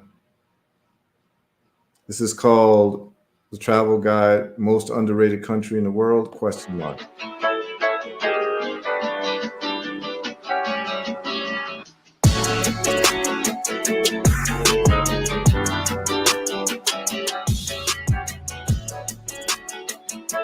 That's El Salvador,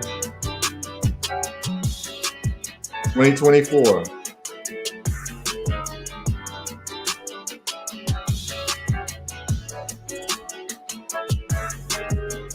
What's good, explorers? Welcome back to my channel. It's Chu here from Choose to Explore, where I teach you guys how to see the world and save $1. So I'm here, as you can see, with my guys. We're out here in none other than El Salvador. And literally the only reason why we came here, because I was here earlier with my wife, but we saw a round trip ticket for $130. So you know what? See the world, save $1. You're going to see us in the land of volcanoes and waves. So let's go today, guys.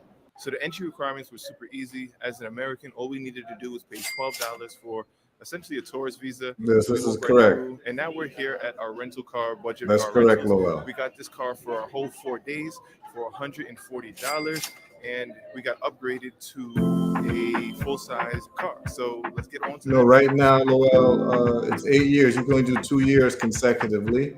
Then maybe you can run again after 4 years of someone else. But maybe they'll change the constitution. All right, so we just drove about 15 minutes from the airport. Oh, you know what time it is? Papusa time. To have him rule longer. So we over here in Surf City, El Tunco, and we had to stop at the local shop. Yeah, El We are Tunco. getting the pupusas, which is there. a national dish. We super excited to go eat and try this food, so let's do it.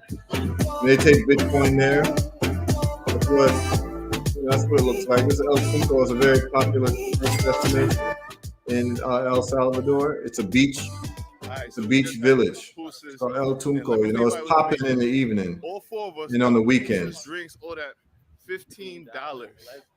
See the world, save $1 right here. Come to El Salvador.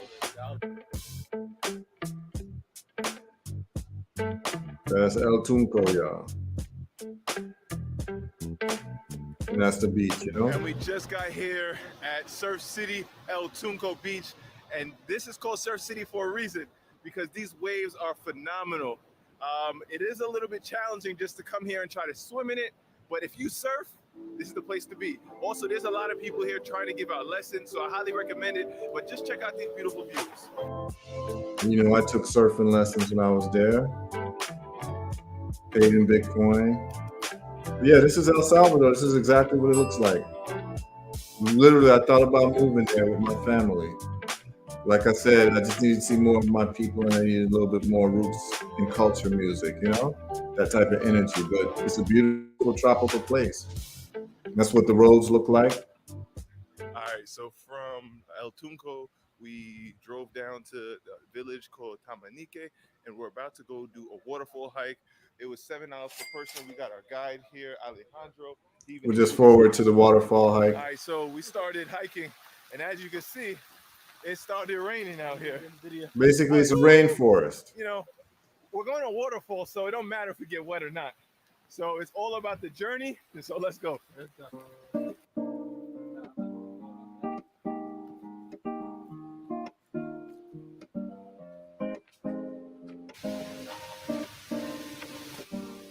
Look at that beautiful waterfall, Finally made it here. La Cascada de Tamanique. I got the pros with me. Look behind me. This is beautiful. Right here, it's about nipple length. We're basically swimming in this.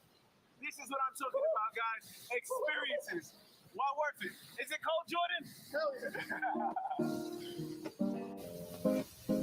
Man, this is everyday life in El Salvador, y'all. All right,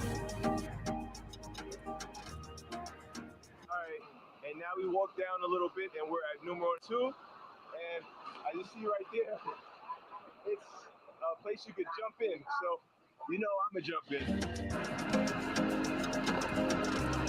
All right, so I just jumped off the first one. Alejandro says that's the second one. So let's see where that one goes. Maybe I'm crazy in the head. Nah, absolutely not. Oh, I got it.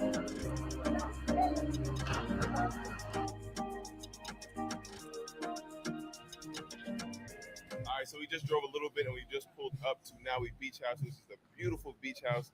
This was actually where I A whole came heap my of beach first time I houses, came you here to know? live. It's $25 per person in order to enter, and it comes with a welcome drink. So we're gonna stay here, watch the sunset, and enjoy our drinks. So, arriba, abajo, adentro, adentro. Yeah, man, you gotta brush up on your Spanish there, you know? Yeah, that's the vibes. That's El Salvador. All day long. That's all I was So seeing. Nayib Beach House also has this super dope gym area. So you see my bro Brian over here.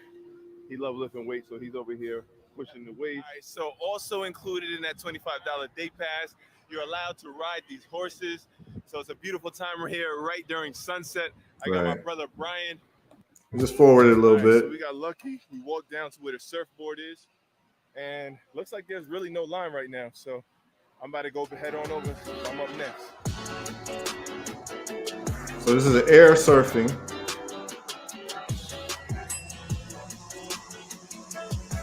Look how beautiful that looks, you know? It's a beautiful country, y'all.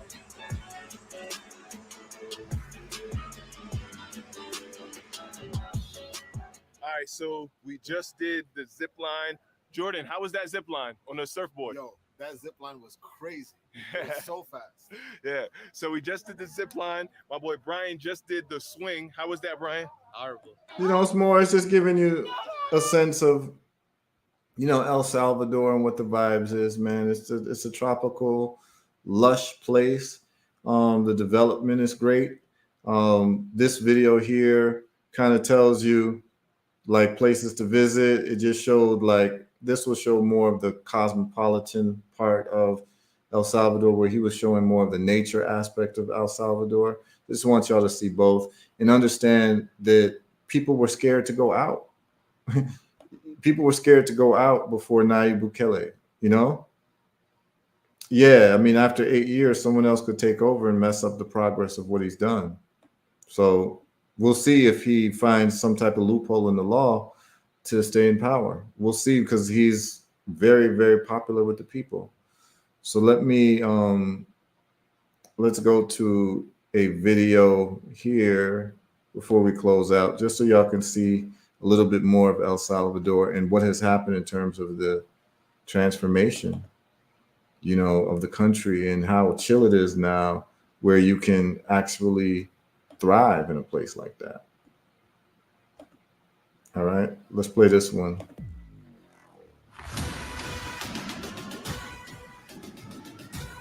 Welcome to the captivating land of El Salvador, a hidden gem in Central America.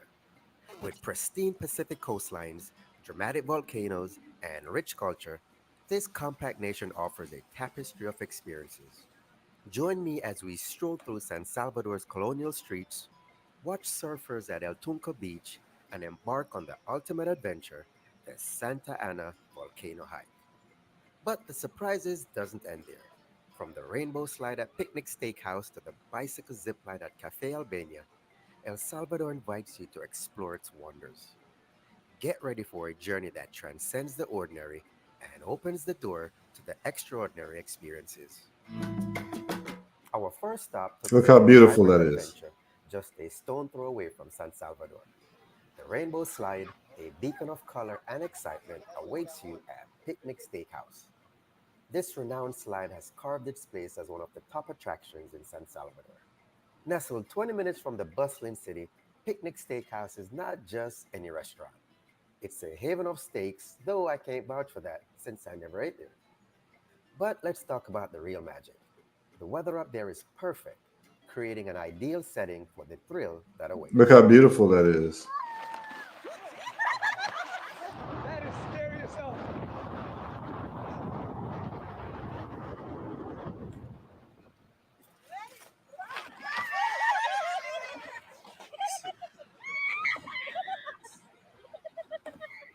Access to this magical spot is free, but you've got to indulge in the restaurant's offering to unlock the Access is free. Once you've savored the flavors, a mere $5 ticket grants you access to the colorful giant rainbow slide. My turn to go deal with that slide thing, you know? Everybody don't do it 30, so my turn, you know.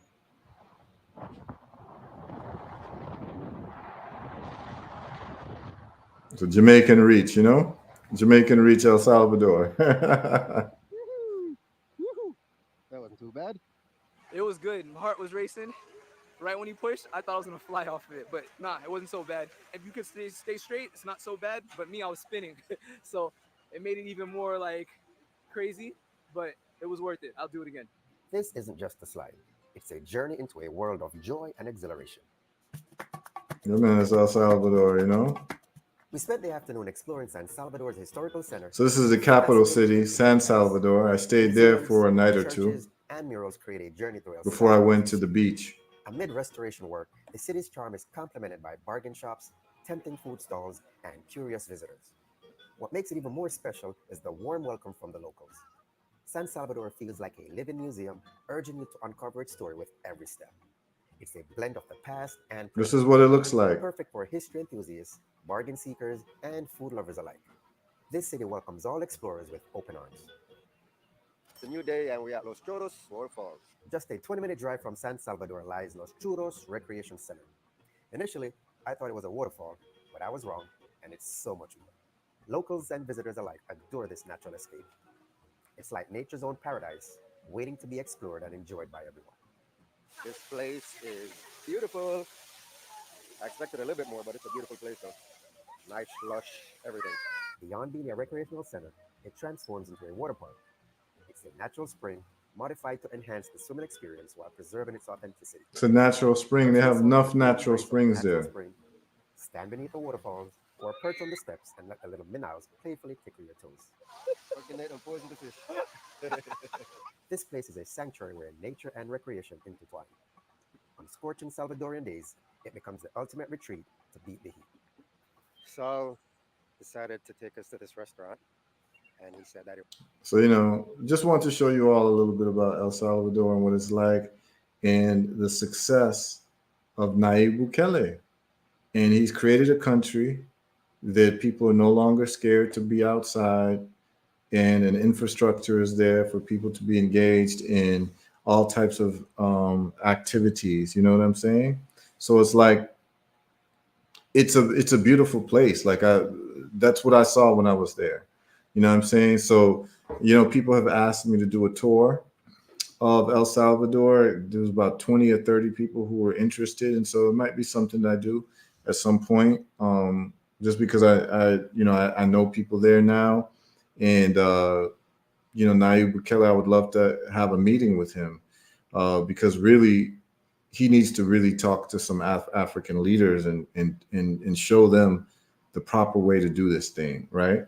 So yeah, Lowell, yeah, after 8 years, someone else has to take the helm. It might be someone from his political party, and he'll just probably advise them, and then he might run again. So who knows what happens? But what we know is that the people have now seen the light, and they're used to a certain type of life, and they don't want to go back to the foolishness that they used to live under civil war and gangs running the place. No one can go outside. Now he's made beautiful parks and, you know, health clinics and, you know, really improve the quality of life for the people of this country. So we're going on a family trip. Yeah, I mean, you know, folks tuning in, you know, we can set aside, you know, some time and start going to these places as groups, and people can start seeing exactly what I've seen, because I'd love to be able to share what I've seen with people. That's what I'm doing with the show, is I'm sharing with people exactly what I've seen and talking about what I have direct knowledge about. But anyone who went to El Salvador, and like I said, and what they showed in the video there from Florida, it's about $150 round trip ticket 2-hour direct flight, and you're in El Salvador. And you get there, no one's bothering you. It's cool. You're not worried about crime. You're not worried about none of that. You just want to enjoy the place, learn some Spanish. You know what I'm saying? Do a little surfing, go see some waterfalls. It's just that type of energy in El Salvador. And then you look at, me, I looked at business opportunities and, wanted to see Bitcoin City. It hadn't gone under construction yet, but that's what I'm going to be looking for because, I mean, if you're going to be in this hemisphere, you might as well be in the best place for you. And you want to be with leadership that makes sense. And so to me, being in this side of the hemisphere, El Salvador makes a lot of sense. I just like vibes, but the more people that are there with that energy, you can create a vibes. But that's just what I like when I'm in this hemisphere. And if I'm not in Africa, I like to be in the Caribbean if I'm trying to have a tropical type of life. But El Salvador, in terms of the leadership, second to none, which means that like he's done what's necessary to make sure that my presence is actually required in a place like that, because I can help in my own ways to contribute and build with other people who are interested in building. I met, a lot of our people there who were there. Some who had relocated and just like, yo, I'm done with America. I'm living in El Salvador now, because they were early Bitcoin people too.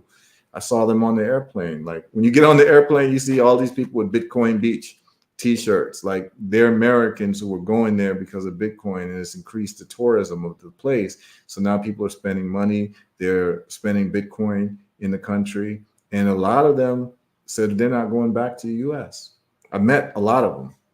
I met a lot of expatriates there, you know what I'm saying? Like European Americans who were like, I'm not going back to America. Why am I going to America for?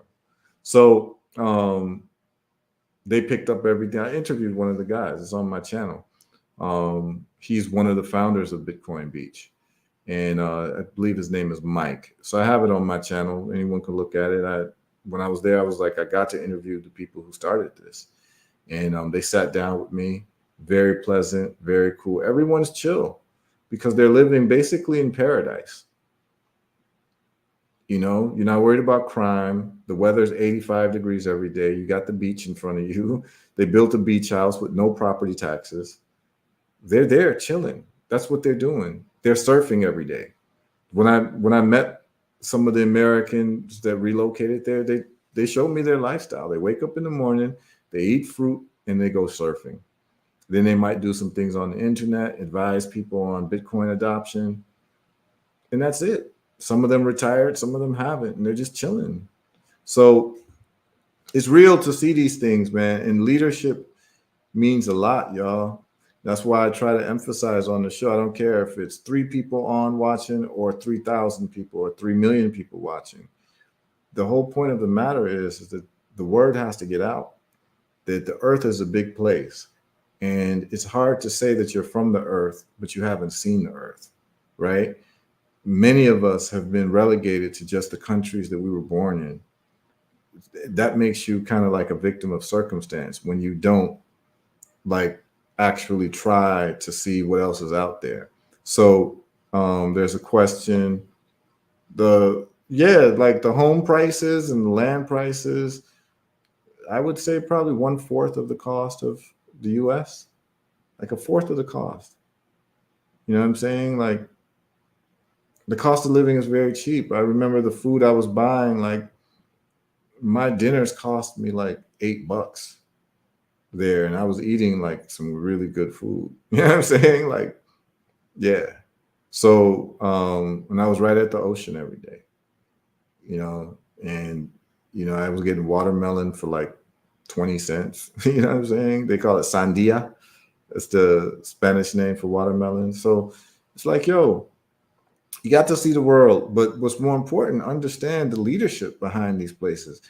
These places, the way that they function, nothing that is functioning well is being done by accident. It took leadership, visionaries, bravery, and planning and execution. And this is the thread of the story that I'm trying to weave when we talk about Lee Kuan Yew. Singapore doesn't look like the way it looks by accident. El Salvador doesn't look like the way it looks. And this is in 4 years. The place is transformed because of the leadership. So El Salvador has a surplus budget now in terms of money because of what they've been doing. Like, this is incredible. This is something that the more of us know about it, we know what the standards are. We know what, like, the benchmark is. That's why, like, I view the world the way that I view it, because I've seen what's possible. So mediocrity is not acceptable. You know, and where I like to locate myself, it's quiet as kept. Where I'm at in Florida right now, Palm Beach County, they're serious. They have beautiful parks in Palm Beach County, you know, beautiful beaches, beautiful amenities for children, like activities for children. It's actually a well-kept place.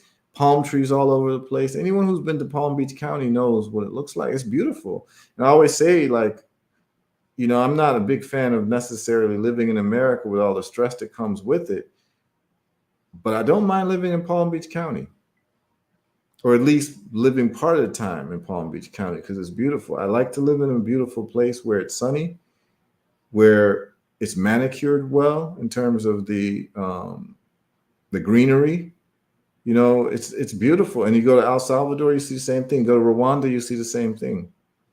They keep the place beautiful, and it inspires you when you wake up in the morning. So if you're gonna pay to live somewhere, you want to pay to live somewhere beautiful, man. Beauty cannot be paid for. You understand what I'm saying? There's no price you can put on beauty, because what it does to your life, there's so many different factors of just feeling at peace, feeling inspired, keeping beauty as your standard. And so anything less than beautiful is not interesting to you, because you're used to beauty as your baseline, right? You have beautiful yard, beautiful orchards, beautiful fruit, beautiful people, beautiful music, beautiful air, beautiful temperature, beautiful beaches. This is what we have to surround ourselves with, particularly if we're people who worked hard in life, man. You don't want to work hard in life and be looking at trash. This is what New York gives you, right? You pay $3,000 a month to be looking at an alleyway just to live in New York. And then they got the nerve to actually give you income taxes too, state income taxes. So, you know what I'm saying? Yeah, after viewing Lee Kuan Yew's session and now this with Nayib Bukele, America's leadership looks even more like a very bad joke. It's very obvious they don't care about us. Exactly. You see when they care, when a country cares about you, what the leadership actually does. It's true. And it's very important for people to know this. You're sitting in America and you're told this is the best country in the world. Well, there's no way you can confirm that if you haven't traveled. And the world is a big ass place, y'all. You need to learn about the history, the language, the culture, the food, the dances. I had a great time in El Salvador. Like I said, the Spanish culture isn't necessarily something I feel fully immersed in. You know what I'm saying? But the people were beautiful. The people were nice. They were kind. Irie people. I had a great time. I didn't know anyone there. I went there, didn't know anybody. But by the time I left, you know, I had 2 solid people that I could call friends that I can call up, and you know, anytime I visit, they know I'm in the country, I'm good. So it's like, you got to see the world, and then you've got to follow excellence. So find out where these great leaders are, visit the country, and who knows, you can build roots in a country where the leadership doesn't have glucose in their brain. That's, to tell you the truth, that's the way that we all need to start voting. Like, vote with your presence. And what I mean by that is that invest and live, even if it's part-time, in countries that are well governed. In the countries that aren't, you just don't get our presence. And that's what's happening with Rwanda now. A lot of African citizens are moving to Rwanda because they're like, this is the best game in town.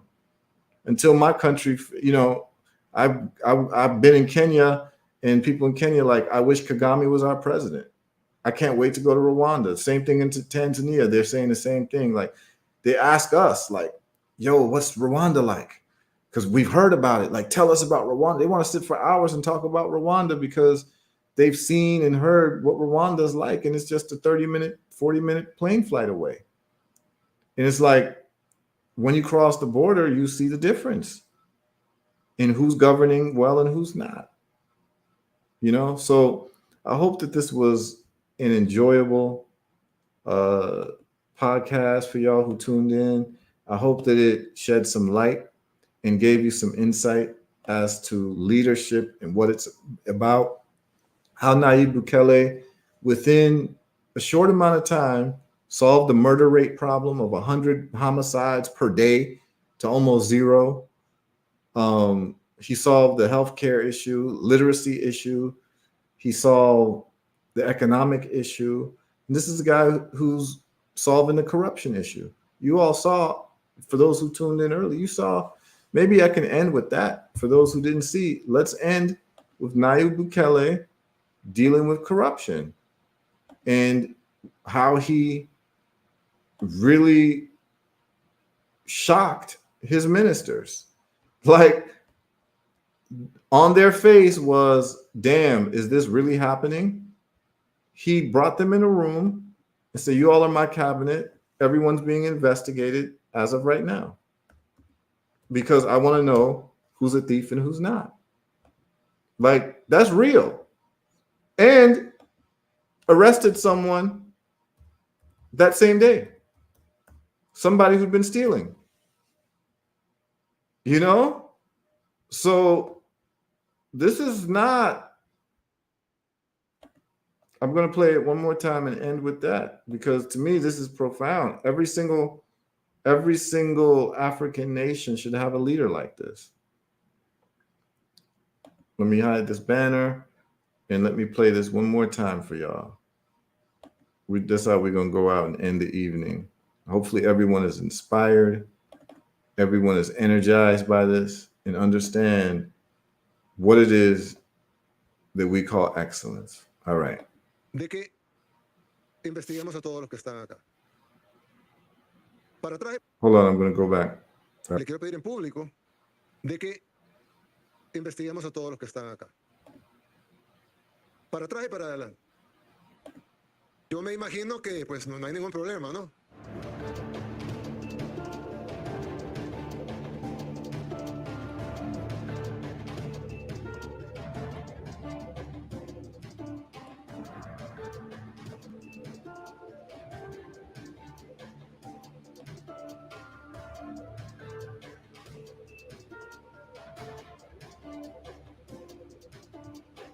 And we're going to end how we began.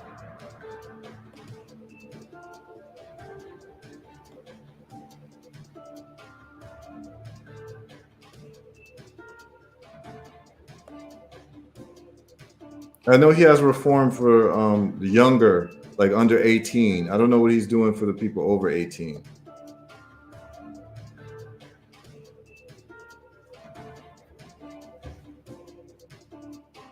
Yeah, they were stunned, definitely.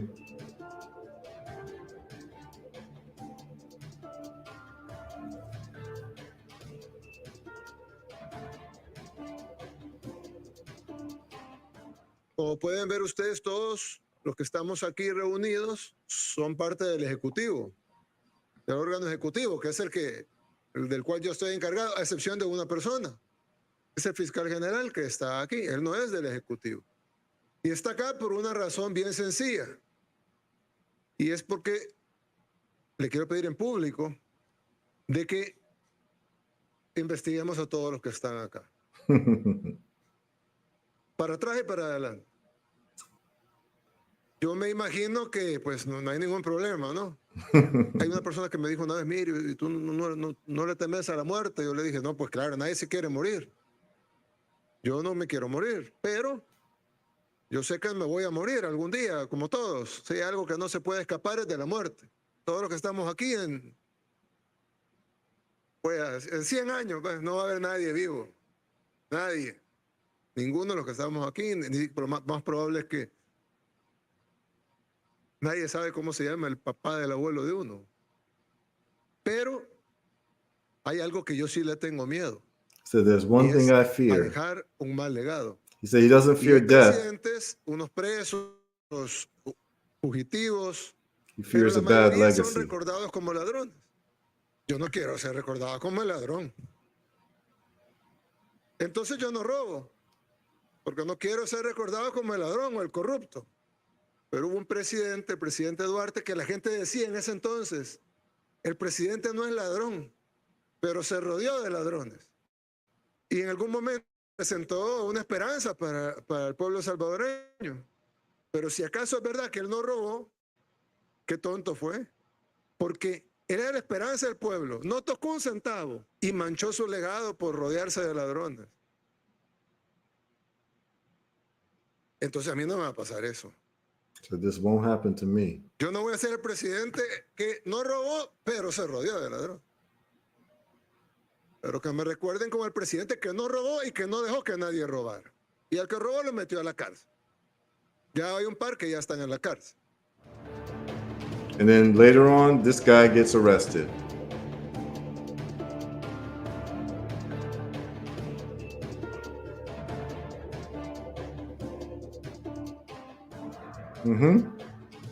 That's exactly the face of corruption, y'all.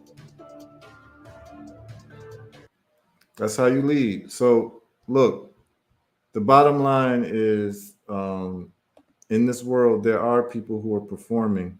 It's our duty to find out who they are, find out what they did, what their results are, and how we can implement it in our lives and try to advise the people around us. But more than anything, understand what the standard is and understand that we only want to associate with excellence. And so that means that people who have developed excellent societies are people who are rolling out the red carpet for people like us who are watching a show like this.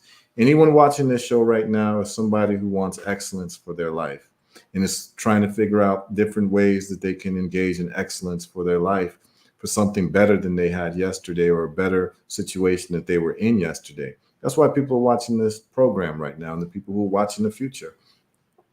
The point of the matter is that these people exist, these societies exist, these countries exist, but a lot of us don't know about it. A lot of us have never been there. A lot of us don't know the history. A lot of us don't know the leaders and what their vision is and what their accomplishments have been. And we're here to break that cycle. And trust me, anybody, y'all, if you're in the United States, you can get to El Salvador tomorrow. The price is usually under $200 for a round trip ticket from Florida, Miami, or Fort Lauderdale. So it's like, go see the world, y'all. See what it says, understand that like he's definitely setting the table and wants people to come. Yeah, Lowell, definitely. They have that passport program where they're looking for special people. We went through it the other day. They basically want to give passport to a certain groups of people who can help develop and build a country. That's what it's about. Attract talent. First, clean up your country. That's the first thing you do. So he cleaned it up from the murder and the gangs and all those people, basically men who were terrorizing the country. He got that under control one time. Now he's ready to, seek outside investments and people to come into a country that he's now made safe. Trust me, I know, like I grew up in Chi-Town, in Chicago. I know what it's like to have your head on a swivel, to be watching to see, make sure that, no one's about to do anything to you, carjack you, whatever. Like I know what that's like growing up in Chicago. You understand what I'm saying?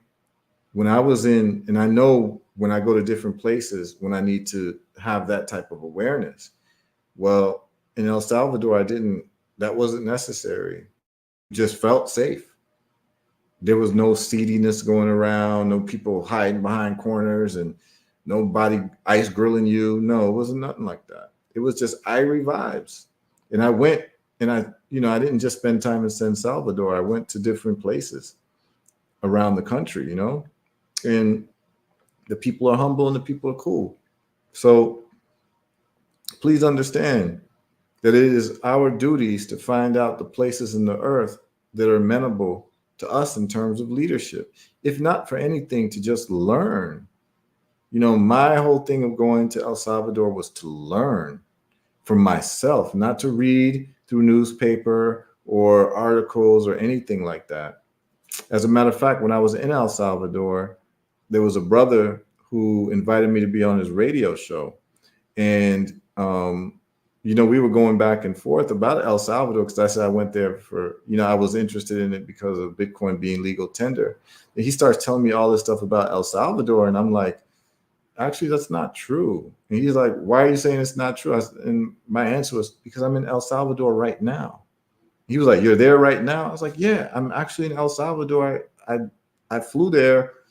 You know, I flew here. That's what I was saying, because I was there like 3 days ago. I've been here for 3 days. So please trust me when I tell you that what you're saying about El Salvador is not true. This gang violence and all the stuff you're talking about, that's been taken care of. It's been eradicated. It's safe in the streets. He was shocked and surprised. But the whole point was, you cannot experience the earth, the world, through rumor and innuendo and whispers. You've got to go see it yourself to see what's up, to make an assessment. 9 times out of 10, what they're telling you in the news just ain't true. My life is a testament to that. When I went to Rwanda, all they had in the news about Rwanda was the genocide. By the time I got there, that genocide was old news, and the country had been completely reformed to basically an African paradise for people who are serious in terms of cleanliness, law and order, all of that. That's what Rwanda looks like. I wouldn't have known it unless I really went there for myself. Yeah, people are doing a good job showing things on YouTube, but it's not the same. You've got to go there yourself and go walk the proud land. It's Bob Marley has a song, "Walk the proud land, my friend." You understand what I'm saying? Walk the proud land. Walk the proud land, man. Go everywhere you wanted to go and see, but again, don't just go as a tourist. Go as someone who wants to learn about the development of the country and see where you might fit in terms of planting your roots or doing business, or at least knowing that you have some type of connection to be able to come back and forth there. That's what the goal should be when you find exemplary leadership in countries that are clean and well managed and well organized. That's where you want to be. You don't want to be in any country where there's wahala. You understand? We tired of wahala. We don't need it. We want to go where we can thrive in peace and raise our children in peace and have them be decent human beings and contributors to the world's forward progress. That's all we want at the end of the day. You can't do it if you're living in a land full of wahala. So, you know, my only message to y'all is, like, start looking at these people and start looking at what they implemented. And like I said, there are 4 people that need to be explored in terms of nation builders. That's Nayib Bukele, we covered him. Lee Kuan Yew, we covered him yesterday. We're going to do Rwanda. I'll do a special thing for Rwanda because I have a lot of footage from my time there. So I just want to organize it properly. I don't want to do anything haphazard. I just want to show people, like, you know, a well-organized showing of Rwanda. And then the 4th person is Sheikh Ziyad of United Arab Emirates, of Abu Dhabi and Dubai, and how he built that place. And when he died, the whole country was in real mourning because they lost a real nation builder. Let's look at their policies and how they made that place from a desert to what Dubai looks like now and Abu Dhabi look like now. None of these things happen by accident. You're talking about a desert and ain't nobody running out of water. A desert city and no one runs out of water, where you've got countries with rivers and lakes and people are running out of water. You see what I'm saying? It's all about leadership, yo. So, yeah, man, I am ecstatic that people tuned in. I hope that this was helpful. I hope that this was something that kind of tickled your interest into seeing different places in the world and understanding a little world history and recent history and the challenges that people had, but the challenges that have been conquered, right? So whenever you see these challenges in other countries, understand that with the proper leadership, those problems can go away, and they can go away pretty quickly with the proper leadership. All right. So if y'all found this to be empowering in any way, gave you all a new direction, a new thing to think about, feel free to run them cash apps. We appreciate the cash apps. People have been sending cash apps every day with the show. It's growing. I appreciate it to all the people who have sent out the cash apps.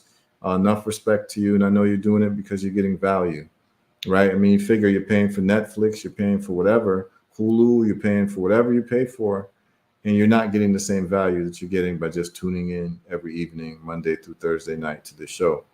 Tomorrow night is Thursday night, and that's our fun night. We do this or that. A lot of people call in and we ask some questions, about people's preferences and what they prefer over this cuisine over that cuisine, this music over that music, this artist over that artist, this country over that country, this city over that city. And we get to learn about each other, and we get to learn about the particular topics as well. I think it's a great learning tool, this or that. So that's what we'll be doing tomorrow, Thursday night.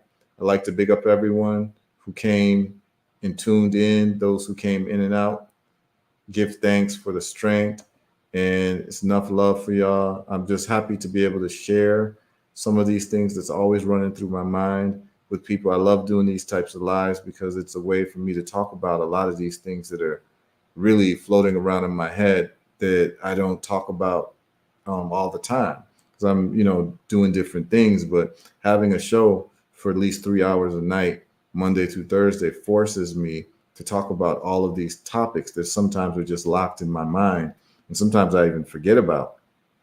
And but I'm happy to share those experiences and any contacts I have or any successes I've had in certain endeavors. Happy to share that. So give thanks, Lowell. Run them cash apps. This knowledge is next level for real. Yes. Except you, Lowell, you were banned from sending me any more cash apps. I don't want you to send me any more cash apps. You've been doing enough, bro. So give thanks for the strength. And for all of y'all who tuned in, have a great evening. Sleep well. Have a productive day tomorrow. And I will see you all tomorrow when we do this or that. We're going to have a lot of fun tomorrow. All right? Bless up. And then also, I don't announce this enough, people with high blood pressure, diabetes, cancer, all those things, check us out at herbalresults.net. If not anything, at least go to the testimonials page where you'll be able to see video testimonials of people who used our products and reversed very serious illnesses. I'm talking about end-stage cancer, stage 3, stage 4, people given 30 days to live, 90 days to live, and then they follow the protocol that we have at Herbal Results, and they're alive and well, cancer-free, high blood pressure-free, diabetes-free, all these things that we've been able to reverse. Please check us out at herbalresults.net. We are reloading new inventory on Friday. So those who've been asking, we've sold out of a lot of inventory, but we have done a new production run, and by Friday, it should have reached the truck from our factory, should have reached the shipping warehouse on Friday. So we'll have the new maximum strength bottles available, more of the super strength bottles available, and we are working on more production of the vitamin D3 plus K2. A lot of people are asking about that too. So I want to just let people know I haven't forgotten about y'all, but Friday will be reloaded with new olive leaf extract, thousands and thousands of bottles. So have at it. So give thanks, everybody. And I will see y'all tomorrow. Enough love to everyone. Bless up.